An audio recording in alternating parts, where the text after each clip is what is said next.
middle school feels before they get the other ones completed, right? Or the middle school gets one. I know, I don't want to do that. They're gonna do that for practice, I understand. Yeah. But what do they do for, I mean, no, but they're not gonna give it, middle school's out before you go. Anyway, that's what it looked like to me. I'll have to ask the question. Yeah, but I'm pretty excited about the turf. I think that's gonna be a really good thing. We won't be able to donate for it.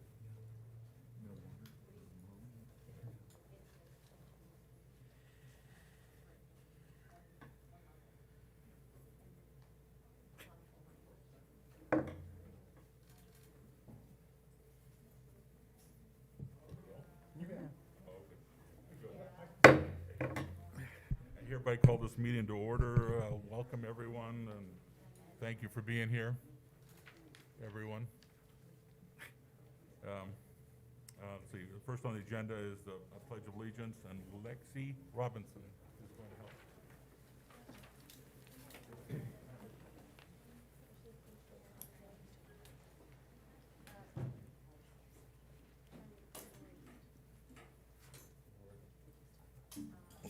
Please join me for the pledge.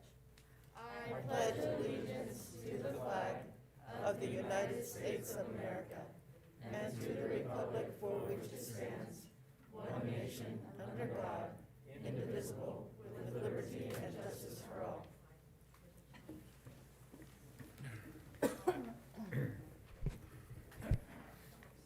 Okay, all of our board members are in attendance tonight.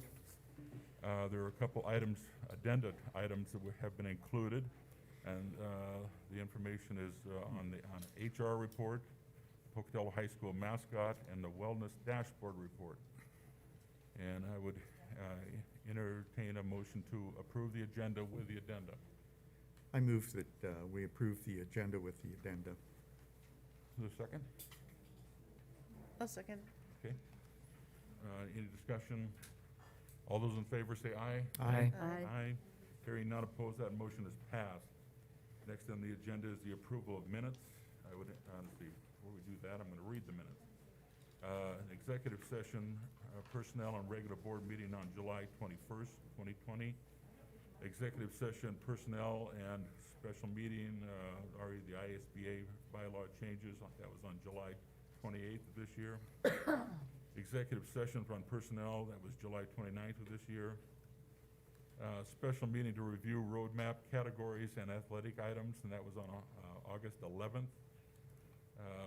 Regular board meeting on August 18th, and executive session student discipline on August 19th. Mr. Chair, I move that we approve the minutes with a correction. With several corrections.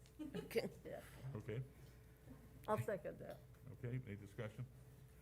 All those in favor say aye. Aye. Aye. Hearing none opposed, that motion is passed.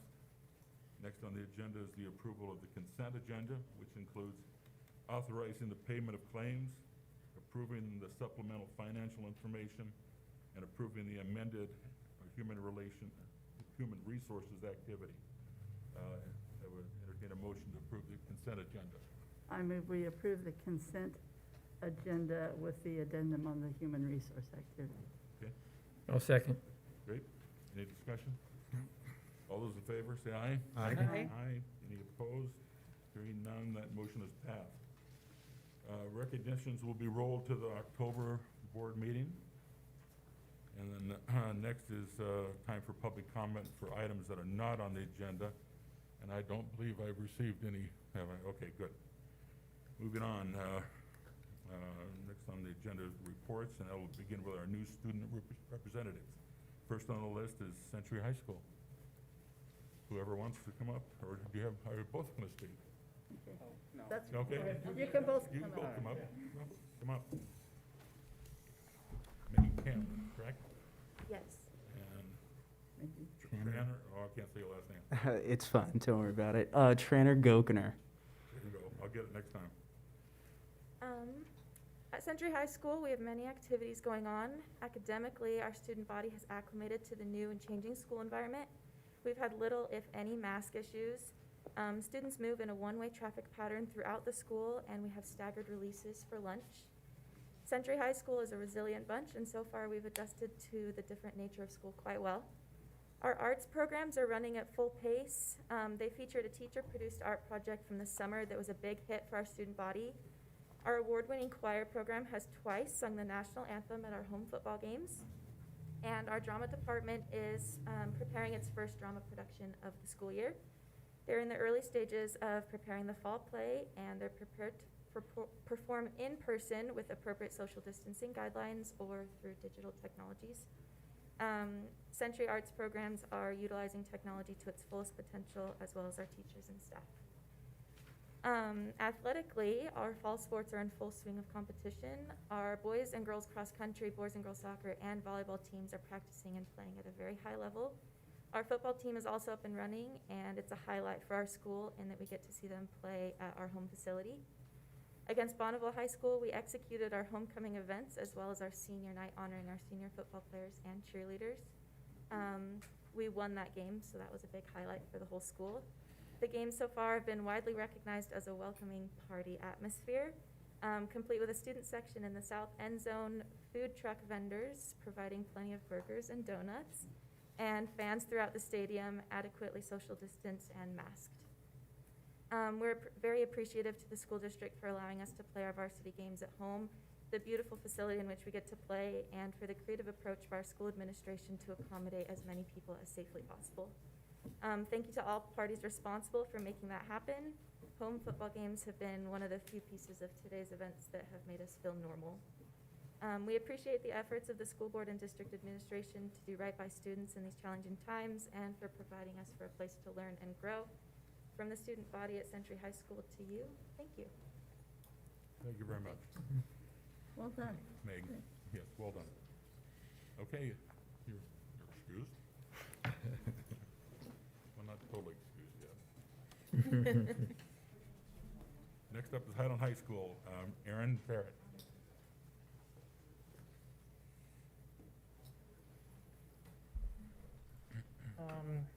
Hello, my name is Aaron Barrett, and just a couple things we're doing at Highland this week. We just started our homecoming week with many different activities for each night. We started by decorating each hallway with a different color theme. Each day we are dressing up with a certain theme also. We have activities all through the week, starting with a drive-in movie tonight at the school parking lot, followed by tomorrow morning. We're doing a senior sunrise where all seniors come together to watch the sunrise. On Thursday and Friday, Highland is doing its first ever assembly outside, and this assembly will be socially distanced and masked. The goal of the assembly is just to kick off the year with a little bit of fun. One of our goals this week at Highland is just to include everyone and to bring everyone together. And this week we're hoping to bring some normal back into our lives. Thank you. Thank you, Aaron.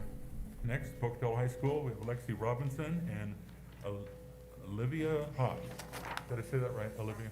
Thank you. I'm Olivia Hobbs, and some things that we're doing at Pokey is our football team is currently 3-0, and we are looking forward to the Black and Blue Bowl Friday night. Our boys soccer team has seen a lot of growth and improvement this year. 4 wins, 1 tie, and 1 lose. Girls are also doing well, and volleyball is working hard. In the classroom, we are enjoying smaller class sizes and engaging in great classroom discussions and activities. Our online time is full of drill, practice, reading, and preparing for class discussions and assessments. All right. My name is Lexi Robinson, and you guys already probably know because it's been said a couple times. I'm junior class president at Pokey. Our PE classes have been working with local disc golf professionals to perfect and learn the fun sport. The student government is busy preparing for homecoming week. Our theme is Pokey Travels Through Time. So that means like futuristic, Midwestern, just like time. And so like sparkles, cowboy hats, bison skulls, and all that jazz. We're also holding a blood drive, Thursday, September 24th, from 9 to 2. We play century and volleyball and soccer on Tuesday. We're gonna kick butt, fingers crossed. And football plays Idaho Falls High School on Friday, so you guys should all try and come and support. while social distancing at the same time. Thank you. Go Pokey. I think you're playing Highlands this week, aren't you? It says Idaho Falls? Oh, all right. My bad. Okay, thank you. Thank you. Just a note, New Horizons High School representative will be introduced in October. And this is the time that you are excused, if you'd like to be, or you can stay here with us all night. Your choice. Thank you. You gonna stay with us? Yes. Very good. Okay. Next, Courtney Fisher will provide a media report and community relations update. Just a reminder to speak directly into your mics. You can't hear us on FaceTime very well. So maybe you're gonna pull it down with it. Why don't you get something that we can clip on? Clip There you on go. underneath you. Talk to Kevin, Yeah. because this is a pain. Especially with the mask on. Yeah.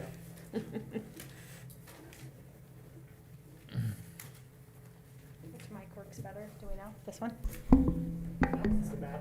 That one's the bad one? Okay, I'm sorry. Yeah, something's up there, you can hear it. Okay, we have a full house as you've seen tonight.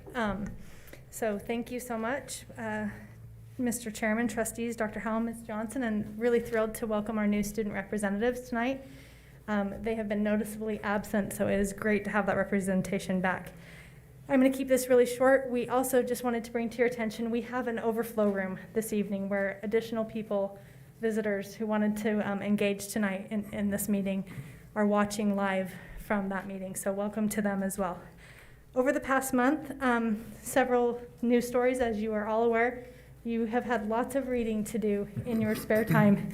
And some of those stories that have been of particular interest to the public are, of course, the regional and statewide updates regarding COVID-19 and reopening schools, including which, that has dovetailed into our own local stories about reopening our schools and the subsequent announcements that have followed about which instructional model we will be maintaining.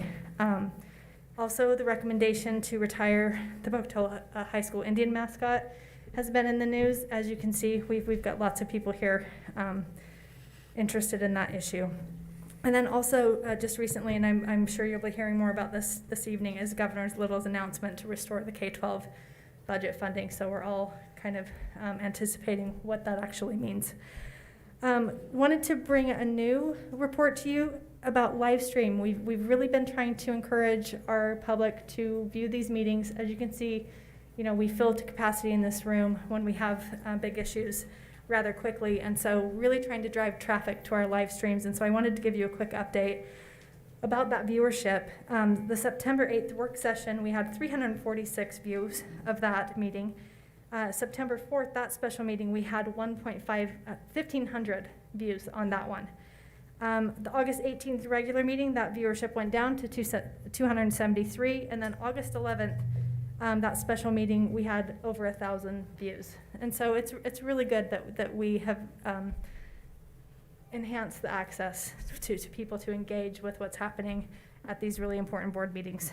Social media, I'm just going to keep this really quick, and I'll also include these stats in my email to you. But we surpassed 10,000 followers on Facebook, which has been a goal. So in 2.5 years, we've gone from 6,000 to 10,000. That really helps us access people when we have urgent announcements, timely announcements like snow days, or just news that we want to share, feel-good stories. And so I'm happy to report that is just consistently increasing. As far as community relations goes, just had a couple things that I wanted to update you. We had an Education Foundation meeting last night. We are revising our bylaws, so I will present those to you in October for you to look at. And then we also selected a new chair. So Christy Samuelson has been the chair of the Education Foundation for many, many years. And Victoria Bird is going to take over that chairmanship. So I would like to invite her next month to meet you and introduce her formally. And then our committee is also revisiting the Cake Award. As you know, we have limited opportunities for visitors in our schools right now due to COVID, and so we're trying to revamp what that presentation looks like for those learners so that it's still meaningful to them. Obviously, it's not a good idea to take in cupcakes and share those communally, so we're really trying to revamp what that's going to look like this year. So our first presentation will be in October, so we will unveil whatever that looks like then. And then you may be aware the Pocatello Chubbuck Chamber of Commerce, in recognition for going above and beyond for our rollout of remote learning in April, they presented the school district with the Member of the Month award.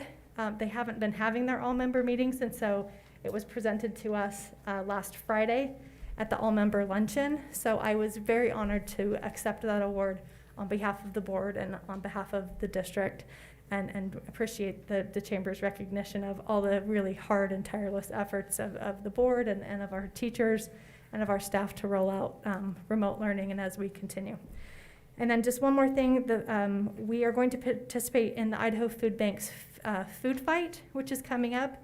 I will be sending out more information about that, but it will be a kind of a competition between the Education Center, our elementary schools, and our secondary schools to drum up support for the Idaho Food Bank in a really critical time. This year is going to be, really challenging for some families, and so we're really happy to be able to participate in that and help the food bank get the supplies they need to donate to families in need and help some of these food insecurities and solve that problem. So I will be sharing that information if you want to participate in that. I believe we're going to be collecting canned corn and gravy, and that will be the challenge, and there are some prizes involved. So I will share more information as that gets delivered to me. Any questions? Canned corn and gravy? Yes. Okay. Gravy like in the Gotta remember packet, gravy in a can. I believe they're accepting everything. And probably money too. And probably money too, but this is just a fun way for them to get the community involved. Have a challenge between businesses to say, okay, we're going to challenge you to raise, I believe it's 1,000 gravy packets. So, or 1,000 cans of corn. Everybody's assigned the Right. particular thing. Yes. So stay tuned for more information about that, and thank you very much. Yeah, thank you, Courtney. Thank you. Now, see, next up, we have curriculum and instruction and school safety. Lori Craney.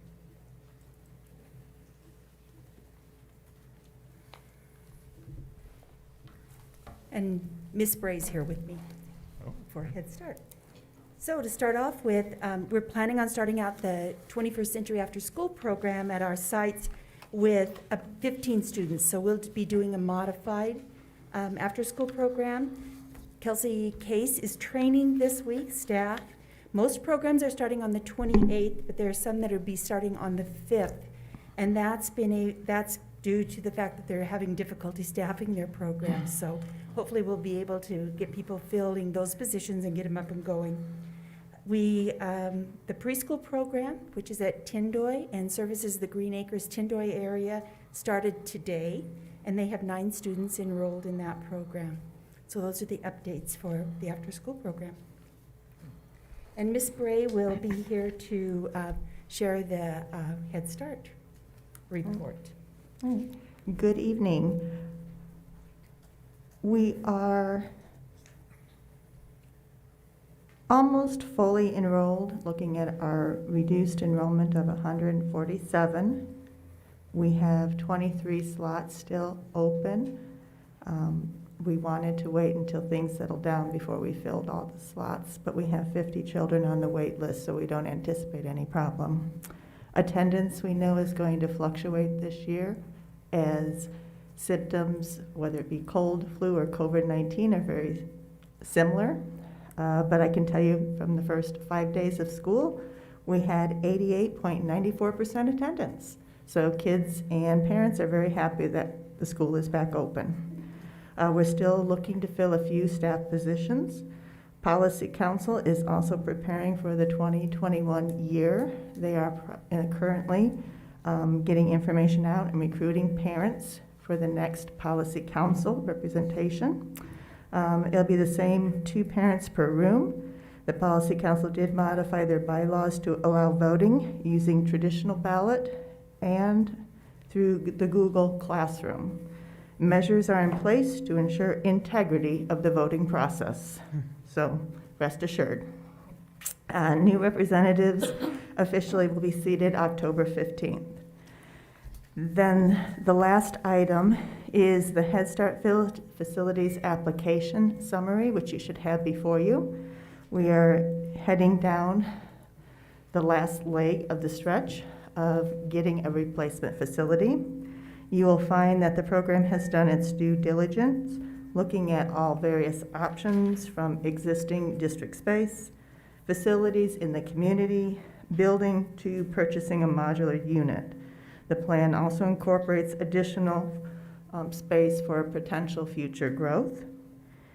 The recommendation before you represents the most cost-effective approach. It capitalizes on existing resources such as administration, offices, kitchen, playground, and district support. It also continues the district's approach of its preschool programs at one central location. So I will entertain any questions that you have regarding information in the summary along with the budget. Did we get any money from the insurance people? Yeah, so I didn't see that. So in the budget that was also included in the attachment, you will see one column for the Head Start funds, which the board had looked at and approved back in June. And then the second one is showing the insurance funds and how they would be used towards replacement. Okay. Thank you. Any other questions? No. All right, Okay, thank you. Thank you. Next to Pettit.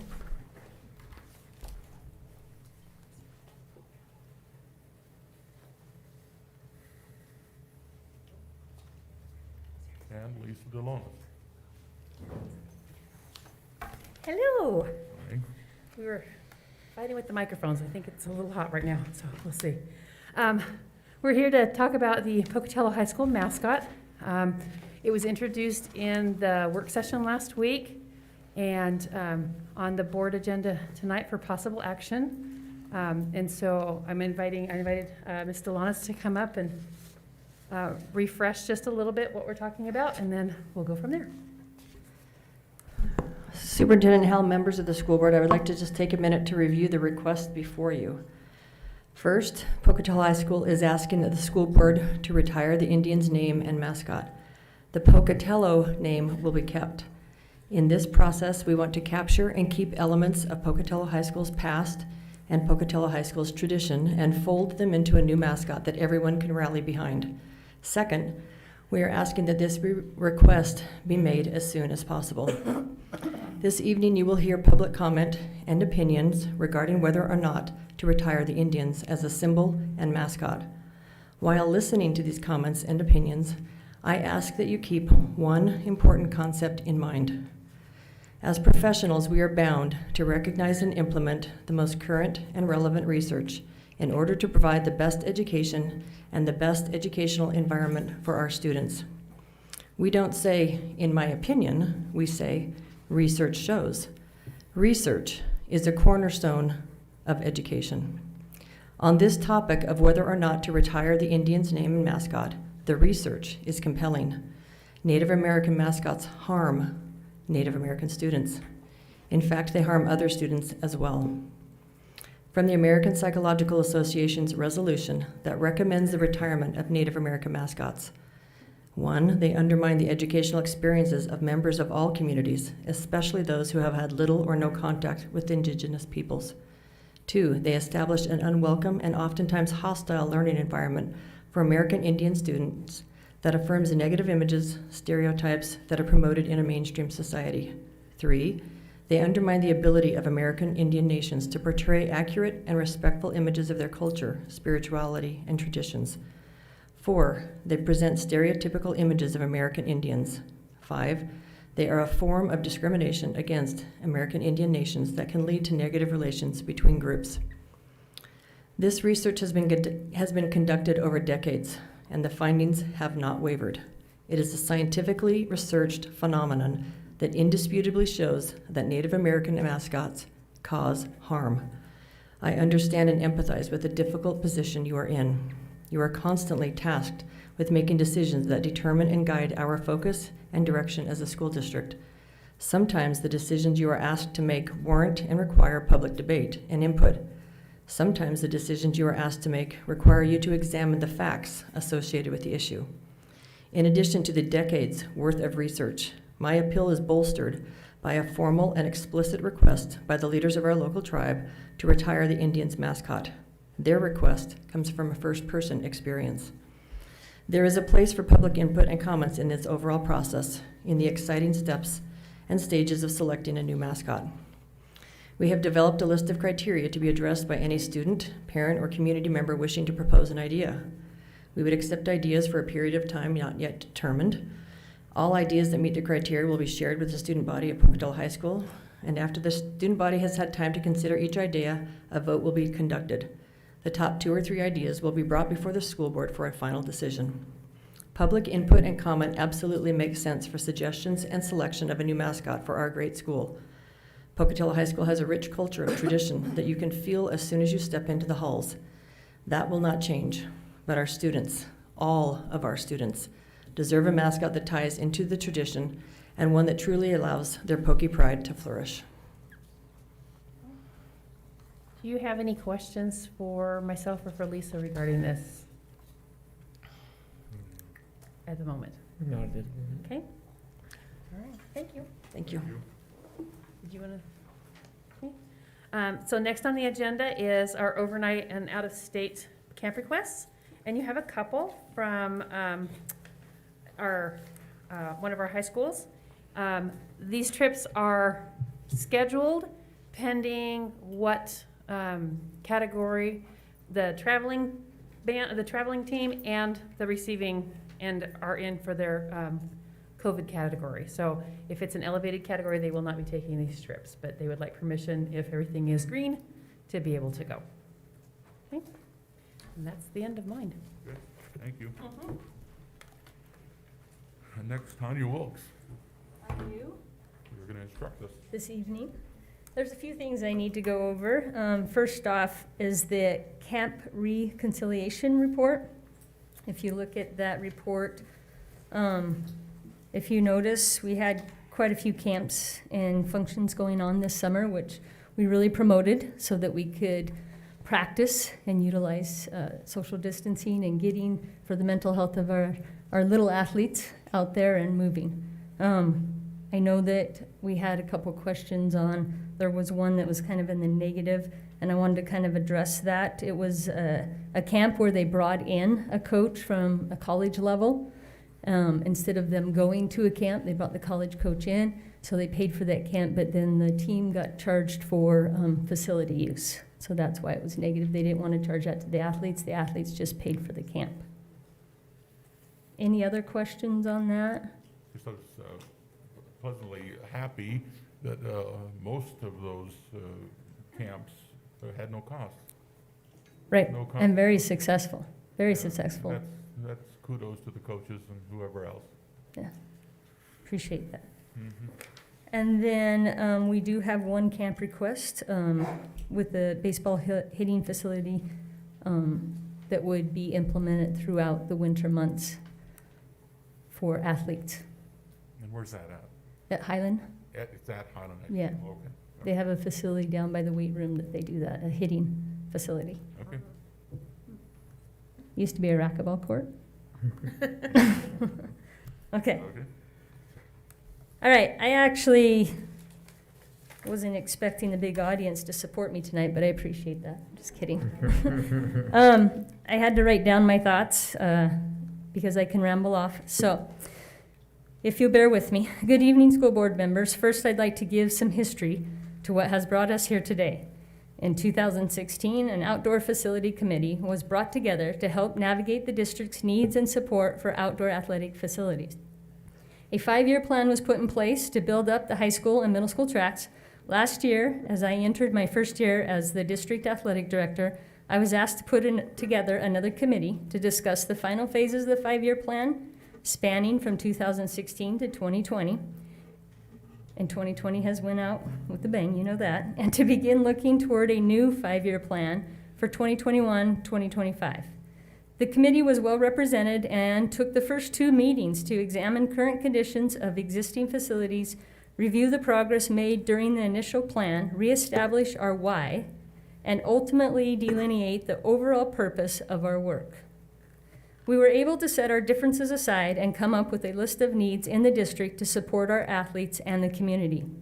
Taking a visionary approach and thinking outside of the box, we questioned the continuation of allocating facility funds for the maintenance of middle school tracks. As a former middle school track coach and AD, I did not take this task lightly. As I researched local middle school track facilities, I was surprised to discover that we are the only district that maintains tracks at the middle school level. Most schools utilize the high school tracks for the middle school programs. The committee discussed the impact of the middle school tracks versus reinvesting those funds and the impact of the opportunity opened up by adding turf to our high school programs. Unanimously, the committee decided it was in the best interest of our athletes and our community to reallocate the funds previously set aside for middle school tracks to the high school turf project.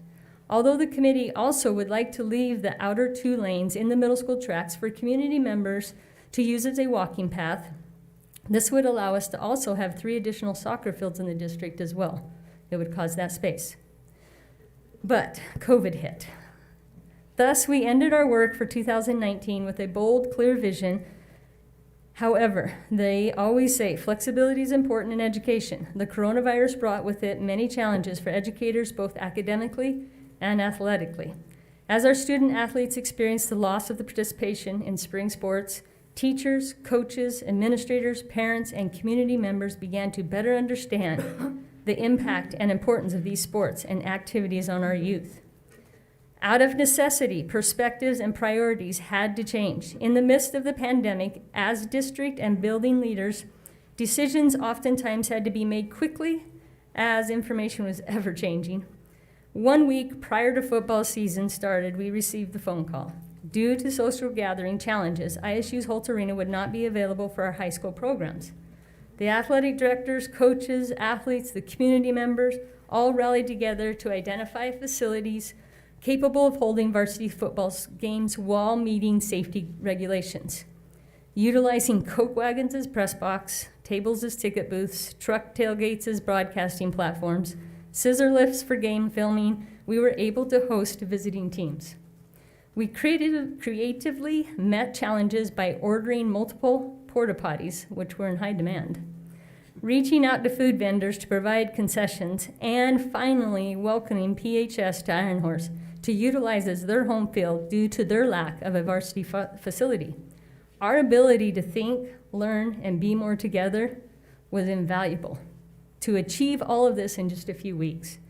The community was willing to rally behind our student athletes to support them any way that they could, and it became clear that preserving the athletic experiences of these young athletes was a priority. Now we are asking the board to make it a priority, to continue the work by supporting the amended proposal for the Outdoor Facility Committee. We have adjusted our priorities because of the emergent need for our teams to be able to host events. Thus, we are proposing a 2-year postponement on the installation of turf while we focus on ensuring that each of our 3 high schools has a functional facility to host events. This is an investment in our future, equity not only between schools in town but across the state. The committee is asking the board to invest $2.5 million to finish these facilities, the exact same amount that we asked 5 years ago. Then in the 3rd year, you utilize the reallocation money originally designated for middle school tracks to turf fields. This timeline will also give us an opportunity to reach out to community businesses that would like to support us with sponsorship for our turf fields.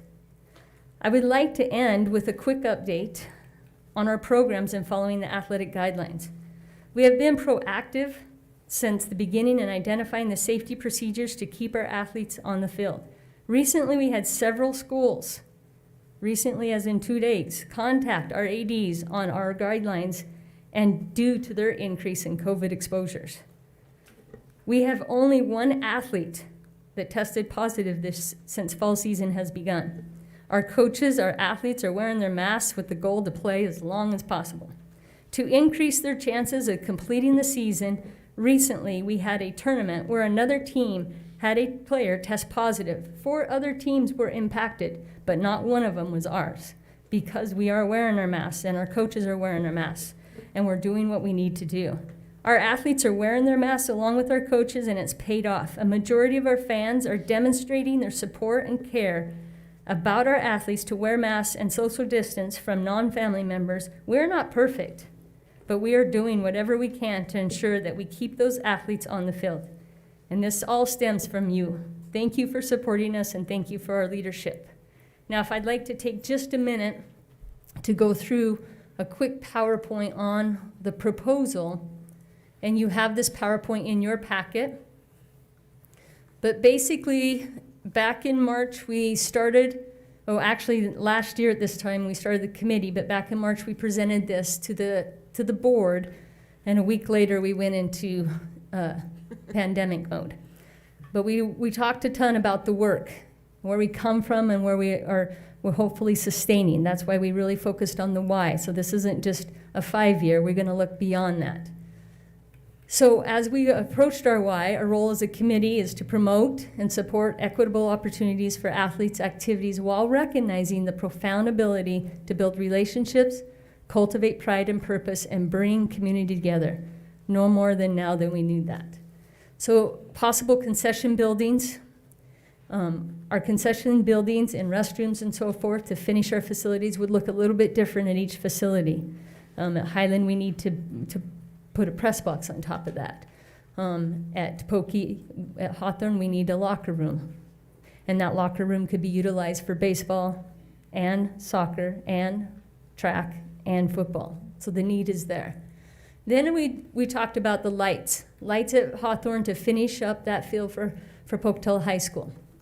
And then adding bleachers. This is the bleachers currently at Hawthorne Middle School, and we want them to have the similar bleachers like Century we put in this last summer. We put these bleachers in with a purpose and opportunity to add to both ends of this as we grow. This is a poster that we made up of, it's okay, of the turf fields, and this is also in your PowerPoint as well. Of the turf fields, what they would look like. This is actually the facilities themselves with the turf fields and with the logos on them. And as the mascot, if it moves forward, would change. So this is perfect timing. And then this is what the middle school facilities would look like. Keeping that outer 2 lanes for our community walkers, and then being able to utilize the middle now for soccer field opportunities. So we're asking quite a bit from the board, but we feel like this is way over past due and a high need in our supporting our athletes and community at this time. So we would like to recommend the Outdoor Athletic Committee agrees that the opportunity provided by the district's athletic programs for our learners is important to us and to the broader community. Administration recommends following the 5-year phase of implementation of completing the outdoor venues for use. We'd like to implement this and propose it to the Capital Improvement Plan Committee. Questions? And the other the other flyer there is just information on the proposal of why we went from the importance of investing in our turf fields. And I know one of the big pictures right off the get-go, especially of my PowerPoint, is the domes, and the domes is something that we'd like to look forward to following the 5 years. This is our future, that visionary look.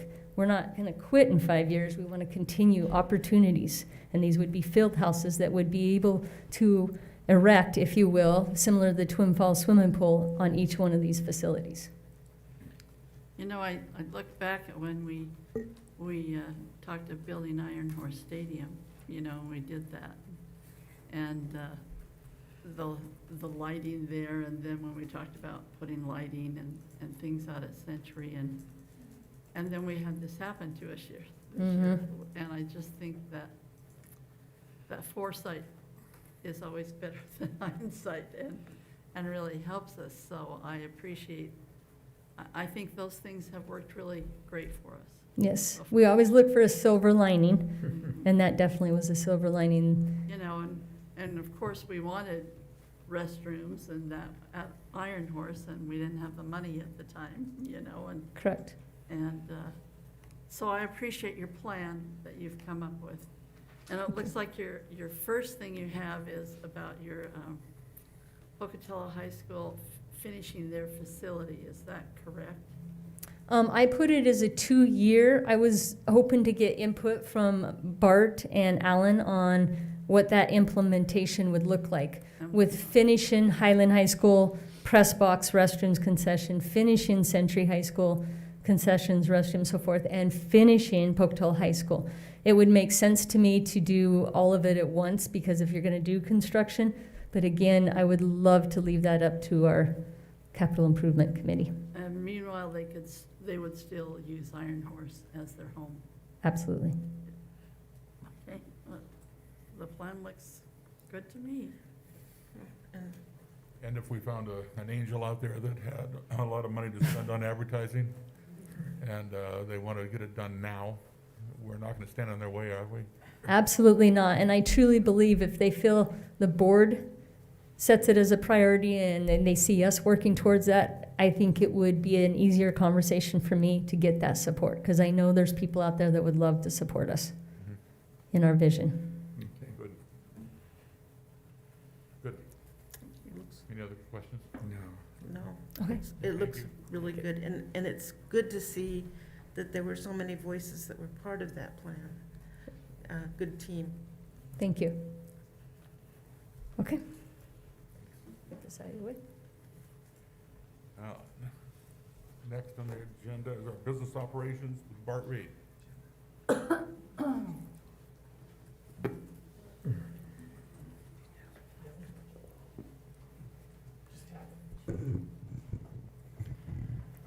Good evening, Chairman Mattson, members of the board, and Superintendent Howell.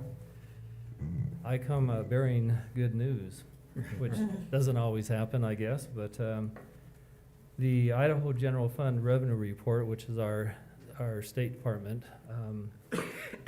the report for the month of August, which is actually their September report, reported $31 million surplus in collections for the month of August. They also had a surplus in July. So as of the end of the first 2 months of the fiscal year, we are $69 million ahead of our state budget projections. That's about 10.5% overall. So I don't know that anyone anticipated that we would be in that position economically in the state of Idaho, but that's where we are at the present time. So that is very, very good news. And we hope that that will continue, but we'll continue to monitor that closely as we do every month and report that to you as a board. I think in light of that economic condition at the state of Idaho, that some of you may be aware that Governor Little had a press conference here just recently, last week. And in that press conference, he talked about releasing some funds from the Federal CARES Act for public education. And that dollar amount was $99 million additional funding, which matches, I believe, the 5% reduction that was happened with the governor's holdback in the budgets for this fiscal year that we're in right now. So the good news is that there is more money coming through the Federal CARES Act for schools, and this comes in light of the request from many school districts across the state and across the nation asking for greater flexibility of these federal funds to help in their budgets. What we do not know is just exactly what types of strings or what types of earmarking that may pose to local school districts in Idaho and to our district.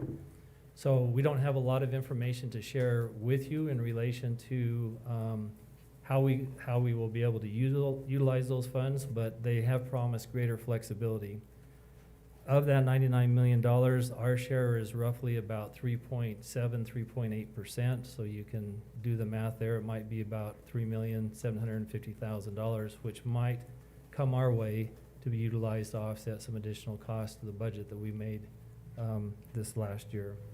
So that's about as much as we know in regard to those dollars, but that is good news, absolutely. A second part of Governor Little's announcement was an additional $50 million that will go directly to Idaho families that they are calling Strong Families and Strong Students Initiative. And what these dollars will be used for, and this will be administered not by School District 25, but by the State Department of Education or the state. And from what we know on there, they say that eligible students would be eligible to receive up to $1,500 per student to a maximum of $3,500 per family. And they indicate on there that those types of things would be for materials, devices, and other services with online learning and in respect to COVID-19. So that's some additional families or monies that may come to families that have learners in our district. So again, those are two financial pieces that bear good news for our district and for families in Idaho. The last item in my report is just our eligibility percentages for free and reduced. And you can see that we're sitting at about 43.75% in relation to that. One thing I might mention in connection with our free and reduced percent that is something that just came about recently is that the federal government also extended the summer feeding program that we entered into in March. And we went all the way to the first part of September as part of that, where we were serving a breakfast and a meal to anyone who was under the age of 18 years of age. The government, again, extended the date on that to December 31st or until when funds run out. And so we have made application for an extension of that program. What that means now is that any meals that we serve between September 1st and September 15th, if you will, if you were a paying student or a reduced student, you will be qualified during those 15 days as free. And so we'll go back and restate their balances that they have, their individual student balances that they have. And then any student from this point in time until December 31st, if the funds are still available at that time, will be able to get a breakfast or lunch free of charge through this federal program. So we just got notification yesterday, last night late, about 3:45, that we had approval to move forward with that. We've implemented that as of this morning and are moving forward with that, and thought I would just mention that since there may be many in the public that are listening about that program. So, any questions? Thank you. It's all good news, Mr. Reed. All good news today, that's right. Okay, next is Employee Services, Carl Smart.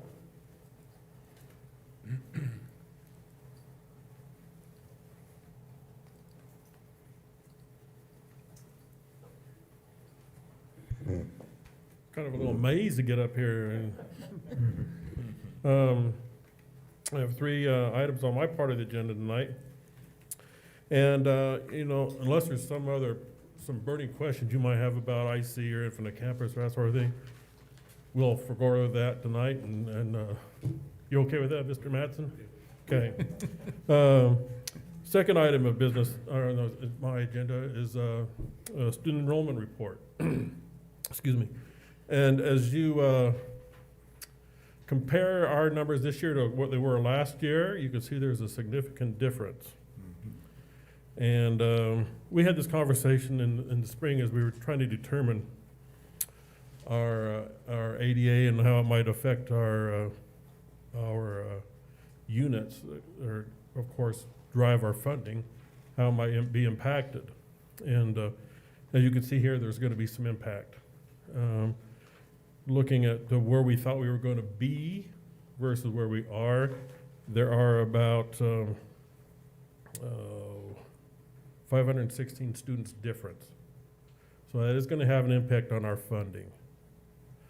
But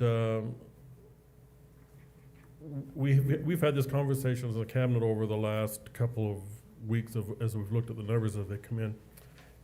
And Bart and I were talking earlier tonight, and we're not unique in this situation where we have these lower grades, kindergarten first. If you look at first and second, kindergarten, first, and second grade, some of those classes are 100 kids short of where we thought they were going to be. Where did they go? That's the million-dollar question right now. But we're not the only ones seeing that sort of situation. Bart had a conversation with Twin Falls, and they seem to have that same sort of thing going on there. So it's probably not just us. We're probably seeing that probably in many districts across the state. So we're going to all have to have some discussions about how this might how it might impact everybody's funding. The good news is, if you want to call it good news, is this is going to impact us to a point. Idaho State Code has a protection level built in where we can't drop more than 3%. I can tell you now, looking at these numbers, we're going to be probably playing around with that 3% limit. So that's some news I'm just going to share with you tonight. But we will certainly see how it changes over the next several weeks too. So this is just one point in time, and we have several more periods of time to collect data. And the last part of my session tonight, or my part of the agenda tonight, is our wellness dashboard. I don't know how much got into the agenda tonight. Did we get it all in, Renee? We had some issues with the reporting site on Pacific Source, and so I know Shauna was struggling to get information ready for this, but you can see the data, and the numbers where we look at are on the second page. And as we looked at these numbers earlier in the spring, they were very good. They've increased a little bit over the summer months, which is typical. But the good news is, if you were to look at the entire package for the entire year, our medical loss experience is less than 87%. So that's the good news.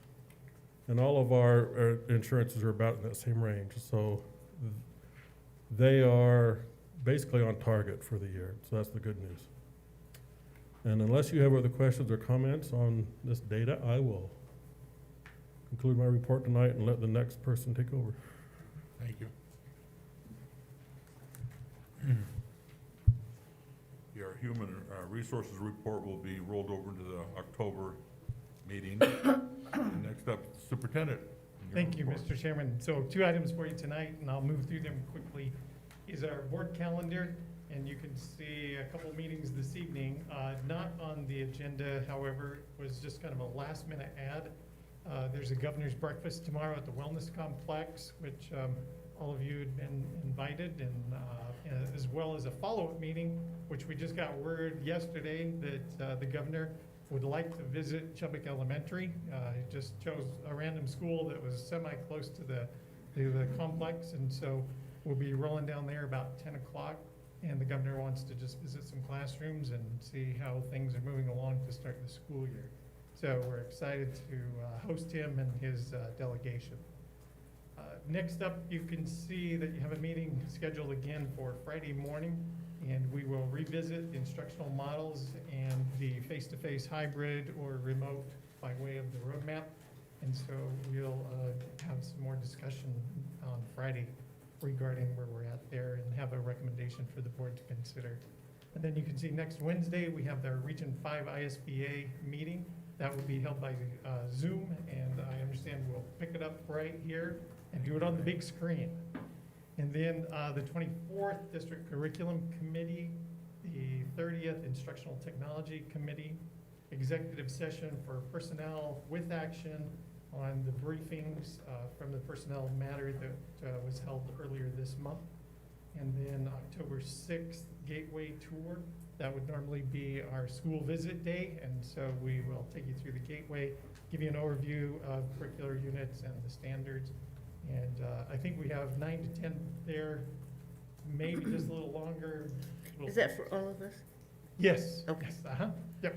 So we'll notice it for the whole board as a quorum with no action taken, of course. I have a question on the executive session personnel with briefings. When do we get those?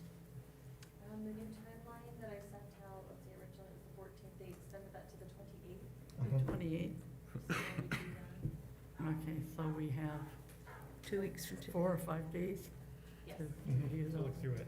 And I think that was like, the original was a Monday, Friday, and it's a Monday, Friday again, it's just 2 weeks later. Okay, October 9th, local issues, October 12th, Columbus Day, and then that takes us out just about a month here to the 13th with a work session scheduled, and then into the 20th for regular board meeting. Have you heard regarding, we've got Judge Murray's meeting on here. I went this week and it wasn't. Okay, I have not seen anything. Okay. But I will. They postponed it until further notice, they haven't picked a date. Okay. Oh, okay, so this one goes then. Okay, Mr. Chairman, my other item for you tonight is just a review of the continuous improvement plan, which we have to have. We do not submit them anymore to the state board and to the State Department. Rather, we have to make sure they're uploaded by October 1st, and then they do their review from our website. And so we talked to you last week, Mr. Orr, Mrs. Craney, and Mrs. Pettit about the changes. We, where we could, we benchmarked with current data from last year. And in those areas such as ISAT, where we did not have any data, we just rolled our numbers forward, or our goals. So you can see those in there. The narratives are very similar to what we've been doing because we've been successful. And so unless you have any questions on the plan or the calendar, that's it for me tonight. Thank you. Now it's time for public comment, written comment pertinent to the agenda items, and I have a whole stack here. The first up is Julian Huey. Mr. Chairman, if I may, if you could review how we... Oh, yeah, well, I thought we did that already with Renee, but... since Oh, the I think she may have just made kind of a brief mention to Okay. some of the group. 3 minutes, since I have 25 here to go through, and we're only really allotted an hour for this, so please, and you have a timer right there. And anybody in the back, if you have more and you're all here for the same, talk about the same thing, I'll give you 5 minutes, but take it down to one person to speak. So you can work that out yourself. Okay, Julian. Members of the board, my name is Julian Bowie. I'm a freshman at Pocatello High School. Most people who know me would be surprised that I wanted to speak publicly. That's not really what I'm known for, but this topic is important to me. It is important to me because I have learned in this district from your teachers that kindness always matters. I have learned that we should always be inclusive and that it is important to show empathy. I first had to learn what that meant. Empathy is being able to put yourself in someone else's shoes, to understand and even share their feelings. At Pokey, I have already learned that everybody is somebody. I want the adults who have taught us these things to know that I am watching, my classmates are watching. Do the adults around us really believe these words? Will they stand up for something that we know has caused some students to feel uncomfortable, degraded, or marginalized? Do we know how it feels to be marginalized? I have felt marginalized when I have seen negative racial stereotypes being shared on social media. I felt that way when my friends casually said a racial slur in front of me. I felt that way when a truck full of high school students chased me and my friends home last summer, calling us the N-word and telling us that we had better run or else they would shoot us. As a person of color, I carry my experiences with me. I don't want someone to tell me I am being overly sensitive. I want them to care about how I feel. I want any student at my school who has felt uncomfortable with the mascot or hurt by derogatory comments associated with this mascot to know that I care how they feel. My classmates, my teammates, my coaches, teachers, and administrators care how they feel. I have listened to those adults who have said that they have learned so much attending Pokey High School with the Indian mascot. I have thought a lot about that. I'm sure they have learned some things. However, I'm a student athlete and I love sports. I love the feeling of being on the floor or the field or the stands when that big shot goes in or my team scores a winning touchdown. It's fun, exciting, loud, and thrilling. I love it. But is that the best place to learn about an entire culture and what is really important about that culture, including their histories of struggle and pain, success and triumph? Is a sporting event or an assembly really teaching us as much about respect and honor as we are claiming it is? Kevin Callahan from the Tribal Business Council suggests that we can offer a more accurate education by offering a variety of classes. As a student at Pokey, I would like to listen to the voices of Native Americans throughout history and learn about the people by reading things that they have written and understanding their thoughts and feelings. This seems like more genuine learning and genuine respect than simply yelling "Go Indians" from the stands in the midst of some other not so nice things we hear in a sporting arena. I would like to end by thanking my administrators, teachers, and coaches for having courage to take a stand. You will never know what it means to me and to others like me, even those of us who are usually quiet. Thank you. Thank you, Julian. Next up, Baden Sayer. Baden Sayer. Either place, wherever you want to do it.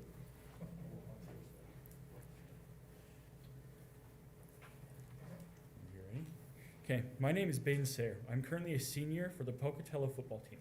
After being asked by numerous teammates, I am here to represent the team in our stance on the pressing issue of the mascot change. We firmly believe that changing the mascot is the right course of action. This can be difficult for many to hear. Pocatello has had this mascot for many years. For the alumni, I know this call for change can be disheartening. You work to build a culture and tradition within our walls that still lasts to this day. Your actions, voices, and choices affect the students and the community around Pocatello. My school wouldn't be what it is without you. A change in mascot does not change the experiences current and past students have had. We are not tearing down the school's traditions. We are not tearing down the school's culture, and we are not tearing down the school's history. We are building upon them as you have. The legacy of Pocatello High will always have a place for our history as the Pocatello Indians, and I will always be proud to have been a part. But this is a needed change.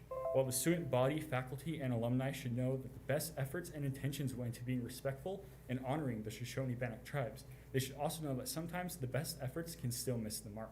We now have to face the people we put our best efforts into honoring. Listen, and it's time to listen to them. It's time to change our mascot. Our best efforts, while they had good intentions, did not bring positivity as we all wish they would. Our efforts did not stop other schools from making a mockery of our mascot and the Native American communities. While we tried to honor, they tried to tear down. They got the chance because of our mascot. They dehumanized an entire group of people, often to little more than a caricature, only to throw insults and disrespect them further. This harms the communities, the beliefs others have about those communities. We can't hide behind the lie that we are honoring the Shoshone-Bannock people, and I say lie, as harsh as it may be, because if this is truly about honoring, we would listen to their voices and honor their requests for change. We are not ignorant of the fact that the change will not be sudden. We know the logistics will, of course, take significant time and money, but the approval is the first step to a much-needed change. Pericles, in his famous funeral oration, discusses the idea that a speaker could never do justice to honoring someone or something. He talked about how someone who did not know the fallen would believe that anything is said is an exaggeration, and those that knew the facts would believe any words the speaker said could never do them justice. As I wrote this speech, his sentiment filled my head. The speaker who has come up before me, no speaker who will come up after, no student or alumni, no current or past faculty could ever do justice to what our mascot has meant to us through all these years. But like the soldiers Pericles was honoring, let the deeds of the school honor the mascots as our words never could. Retire the Pocatello Indian mascot. Celebrate it, look back on it, learn from it, but let it rest in our history. Our deeds today honor the ones of the past. So let the Pocatello Indians and the Shoshone-Bannock honor the Pocatello Indians and Shoshone-Bannock tribes by changing our mascot and not perpetuating the originally unseen but now felt consequences of the old. Let us build on Pocatello High's true traditions with the change, the acceptance, and the morality of those who helped build it. Thank you. Thank you, Baden. And, next up, Dave Spillett.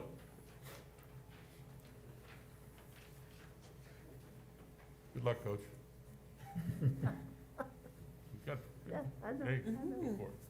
Proud of those young men. First, I'd like to say that I'm in complete support of changing our mascot at Pocatello High School.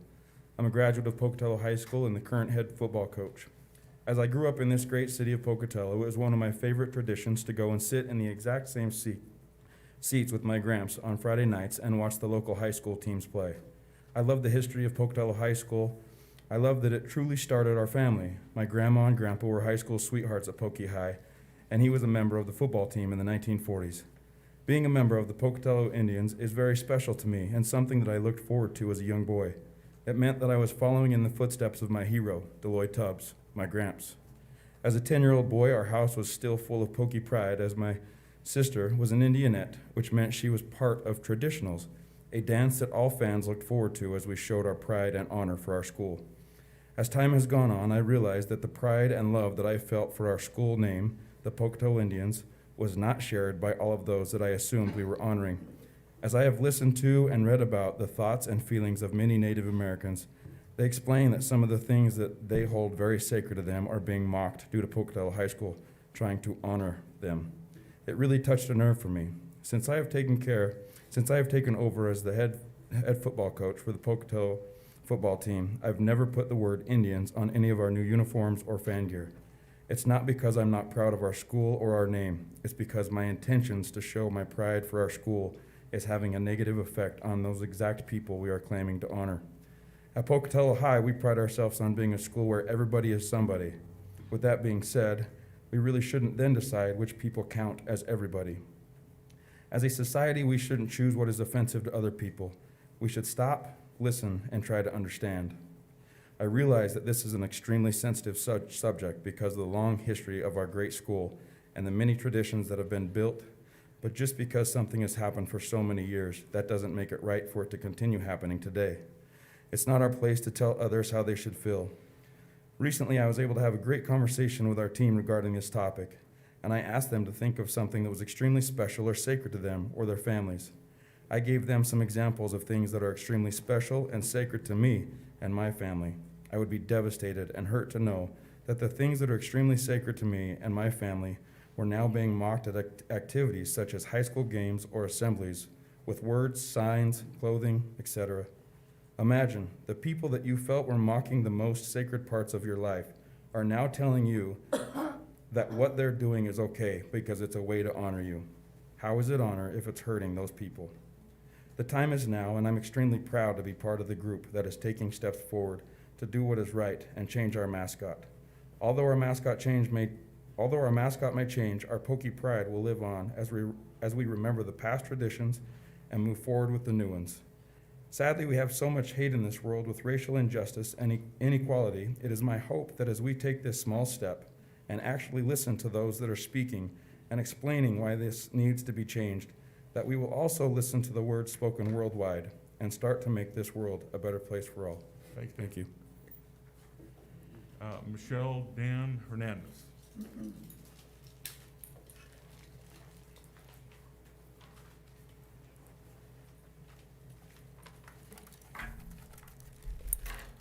Thank you, Board, for letting me speak to you tonight.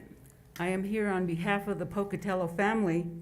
I am the great-great-granddaughter of Chief Pocatello, my great-grandfather, Washington Pocatello, my grandmother, Maud Pocatello Dan, my father, Jimmy Dan Sr., myself, my naniha is Buffalo Spirit woman, Michelle Dan Hernandez. I work in the Blackfoot School District 55 for 35 years in the Indian Education Program. I speak in behalf of my family, the Pocatello, on the issue of the Pocatello High School mascot. I have gone on a quest to find the meaning of this that is all true of this issue. I asked my elder of the Pocatello family, because we have a protocol in our family to ask our elders first. So I asked my elder, Merlin Pocatello, if it was all right to speak in front to represent our family. We all feel that the Pocatello name should remain. The issue has come up many times since 1974. I brought the yearbook, and it has a picture of the council who gave all blessings. My father was on the council at the time, and other family members of the Pocatello family. And they gave the blessing to the school to use the Indian name, the Pocatello Indian name. My father, also in this book, he painted the chief's head in the circle of the gym stand, and I was there to witness it. and be there with him to take part in that drawing of the chief's head. And this is why I'm standing here before you, because he had told me, never forget who you are and where you came from. Be proud. My brother in 1999 served on the council, and this issue came up again. And they gave the blessing to the Indians, Pocatello Indians, to use the name. The reason because is that it represented not only the Shoshone people, but the other Indian tribes of the state of Idaho. 2010, we had the bringing home of the chief with his statue at the Lower Ross Park. We had a ceremony. We had blessing songs. We had victory songs. We had honor songs. All the ceremony that we perform to give Pocatello that right to use our name and to be proud of who we are. And now here we are at this stage, and I'm speaking for my Pocatello bloodline, that we do not change the name, and if there is change to be made, then it should be with the Pocatello family. That this is our fight, this is our name, this is our right Michelle, to. can you wrap it up, please? Yes, I can.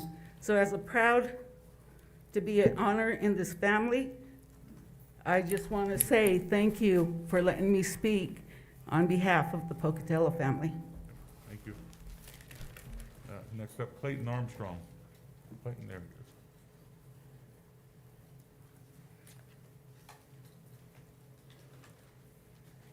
is. Thank you, board members. As mentioned, my name is Clayton Armstrong. A school takes great time, effort, and painstaking thought to choose a mascot, one that represents characteristics such as courage, loyalty, virtue, honor, bravery, intelligence, leadership, determination, and many, many things other than this. As a past graduate of Pocatello High School, the mascot, the Indians, always represented those things to me.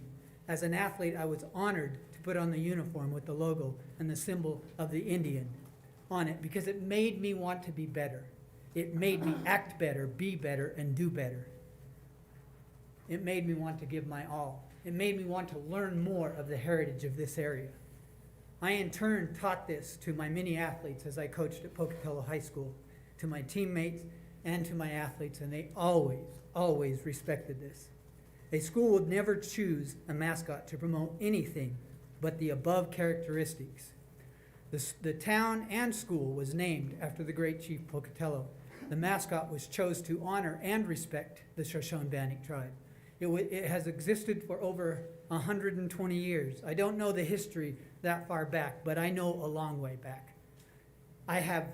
We have 5 generations of our family that have attended Pocatello High School.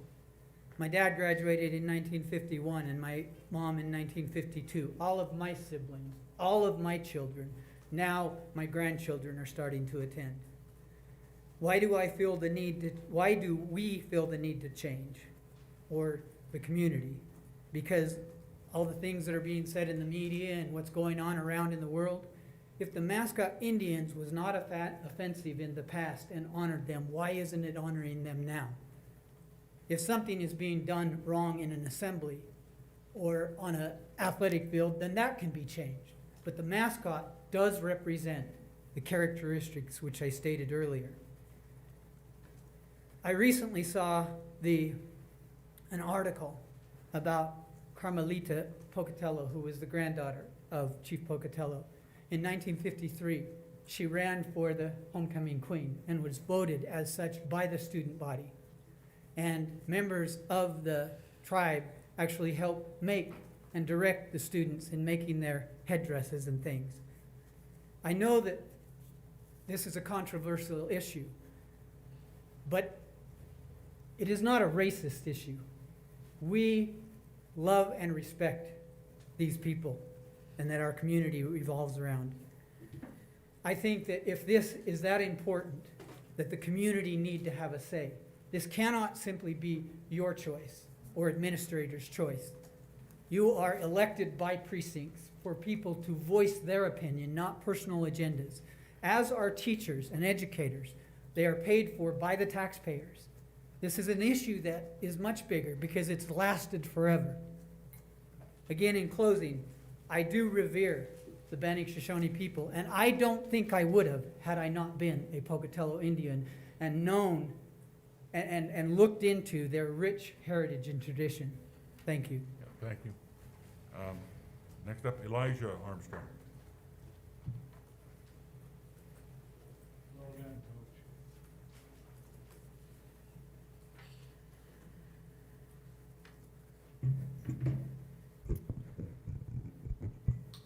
Thank you. I appreciate this opportunity to speak in front of each of you.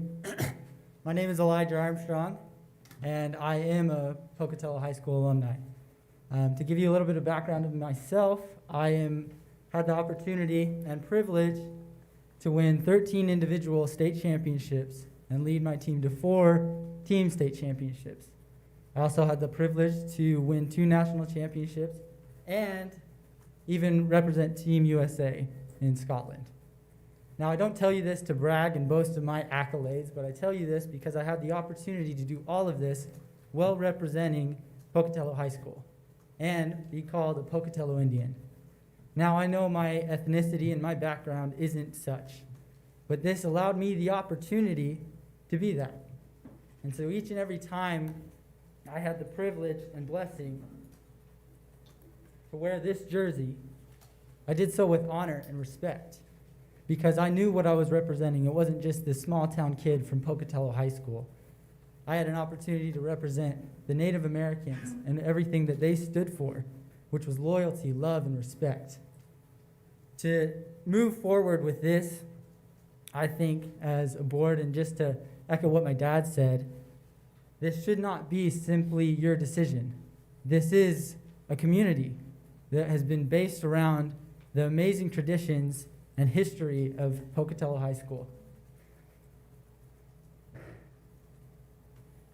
This school has stood for over 100 years. To take down the traditions and the loyalty and the love that this school has, that is what would be disheartening. That is what would be disrespectful, and that would be degrading. This is something that I hold dear to my heart, and I love with all my soul. And I think so do many of the community members, and that's why this shouldn't just be your decision. It needs to be everybody's decision.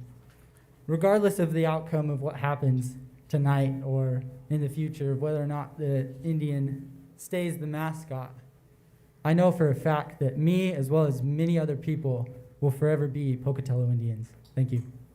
Thank you, Elijah. Next up is Carter Price.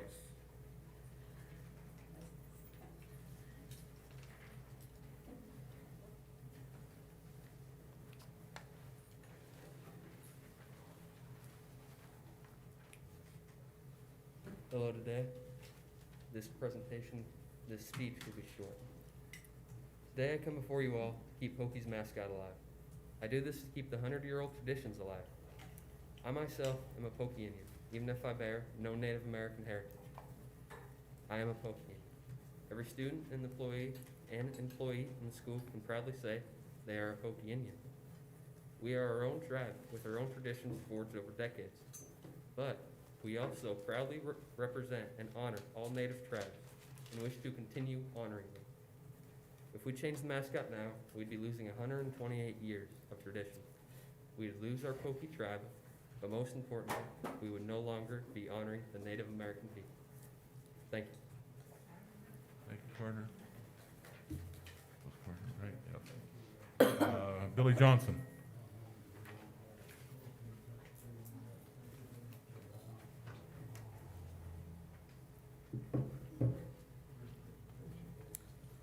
I am a 1991 graduate of Pocatello High School. And as I look at the room full of Pocatello High School students and the number of Native voices before you, I feel like it would be disingenuous for me to take another second of your time. I have a print in my house that says, everything changed the day she figured out there was exactly enough time for the important things. And I feel that the voices that are important at this time are those of Pocatello High School students and the Native voices in this room. I'll submit my comments to Ms. Fisher.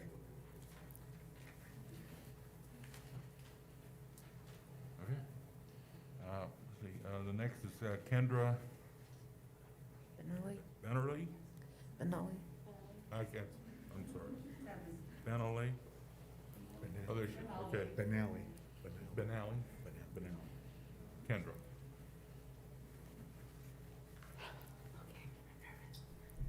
Hello, my name is Kendra Benali. I work with the Tribal Youth Education Program. I'm the liaison for the secondary education for grades 7 through 12th, and I'm also a parent of a student who attends Pocatello High School.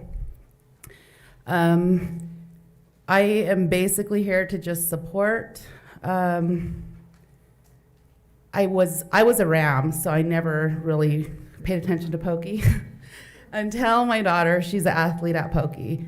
So that's when I kind of started noticing the halftime shows, things like that. And like when I watched my first halftime show with the traditionals, I felt embarrassed. I felt humiliated. I could feel my face like heating up because I was embarrassed when I watched what they were doing. And as an athlete, you're kind of required, to go to the pep assemblies, things like that. And I remember my daughter, she was upset because there was a teacher who had done the traditionals. We didn't understand what breaking an arrow meant, like what that signified, because apparently it signifies going to battle, but we didn't understand why would you break your weapon if you're going to battle. Like that didn't make sense to us. And so I just support my daughter. She feels that the mascot change is needed. I don't want my children, and I've talked to several of the Native students at Pokey. I don't want them to feel embarrassed when they're at school. I don't want them to feel less than any other student because of their culture. And yeah, so I do support the change for the mascot. And my daughter's also a descendant of Chief Pocatello. So, thank you. Thank you. Okay. I'm going to say Jenny Foster, because what is your first name, please? Jenica. Okay. Thank you. Go ahead. Hello, my name is Jenica Foster, and I'm a junior at Pocatello High School. I'm from the Shoshone-Bannock tribes, and I am a direct descendant of Chief Pocatello. I am here to support the change in the mascot because during the prep rallies, my first prep rally, I was there as a freshman, we were standing up and cheering, and they had something called traditions where the Indianness would walk out, and they held these little wood arrows, and they were dancing. And at the end, we were all cheering, and then they brought the arrow down and broke it over their knee. And I remember just looking at it and feeling embarrassed, like I was being mocked. Not just myself, but as like a whole. We were being mocked. So I remember just looking at them and sitting down in embarrassment. I felt ashamed to be Native with all the sitting in the group. And then after, they also had something called a spirit stick. And I remember looking at it, and it was just like this long staff, and it had feathers and fur wrapped around the top. And I have never heard of a spirit stick. So I went to some of the tribal elders, and I asked them if they've ever heard of that. And some of them told me they've heard of a staff, but they've never heard of a spirit stick. And I asked them what that meant, and they said it was not, it's not the meaning that you guys think it is. That I was told it was kind of like an object of cleanse, for like addiction and stuff. So that was completely off-putting for me. And I also learned that Chief Pocatello was not his name. His name was actually Donzo, and in Shoshone language, it's Bowie Gay Da Ode. So the only reason Pocatello was created was because I couldn't pronounce his name. So that wasn't his name. And I just think if you're named after a Native chief, you should learn the history behind the Native chief and the Native people. You're trying to honor. Learn the traditions so you can honor them the right way. Thank you. Okay, thank you. Kaylin Gondola.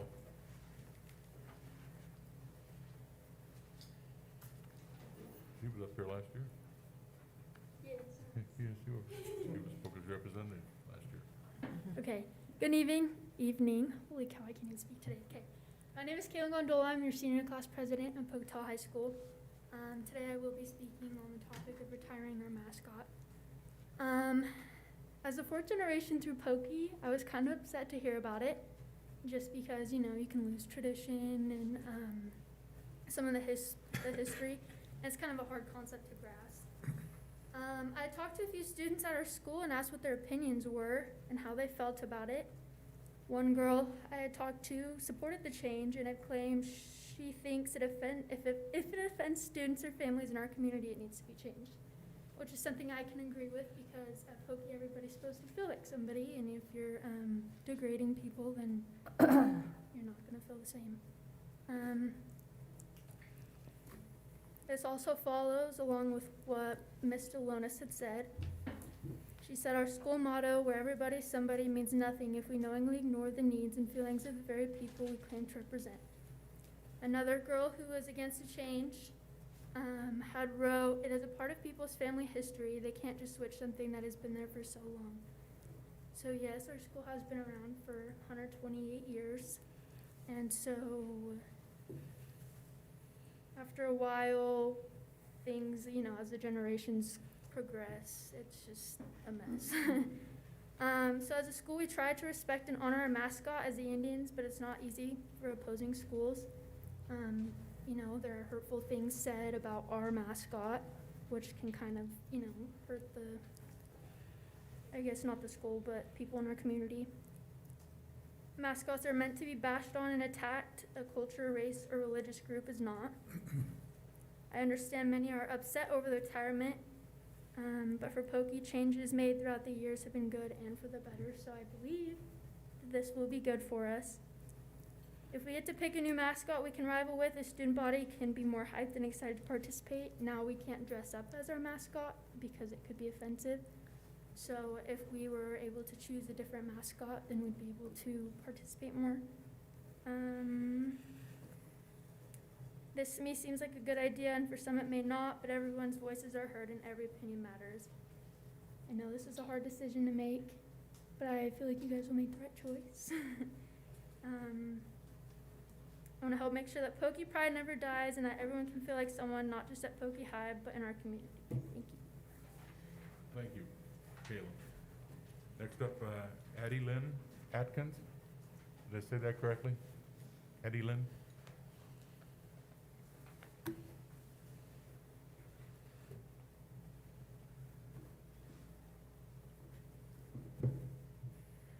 Good evening, everyone. My name is Adeline Atkins. I am the current student body president at Pocatello High School, and I'm very thankful for this opportunity I have to speak to you all today. And in terms of the mascot change, I had very mixed emotions at first. As a third-generation Pokey student, I would be lying if I said my love for Pokey started long before attending the school. I had all my siblings attend there, as well as my parents, and being able to watch all the traditionals and everything go on, it gave me a sense of pride and just made me really proud to call myself a Pocatello Indian. That being said, I never saw the real problem with a lot of our traditions and our mascot, because I'd always been told we had been doing it to honor and respect the tribe and the history behind this town. However, I think our principal made a really good point when she said, although our intentions have been good, our impact hasn't matched that. You know, and good intentions cannot make up for a hurtful impact. And we have proof of this with the tribe's official statement to change our mascot. And to ignore it would be willfully ignorant. Having this mascot, it's dehumanizing and mocking an entire culture, and it's just really, really disrespectful. So, in closing, I'd just like to say, I think it's really important to respect the tribe's wishes, especially if honor is our main thing with our mascot, you know, because if we really do respect them, we would respect their wishes. And I know this has been a hot topic in our community, and a lot of people disagree, and I just have some thoughts on that. I know change is hard, and as people, we try to avoid it as much as we can. However, it's inevitable in all aspects of life, and it can be for the better. In addition to that, I feel like by changing our mascot and retiring the Indian, we won't be erasing history. We will be able to find something that not only respects the history of the tribe and whatnot, but it also still reflects the same attributes that come with us, and we can do so and respect everyone's wishes. Thank you. Thank you. Dirk Mitten.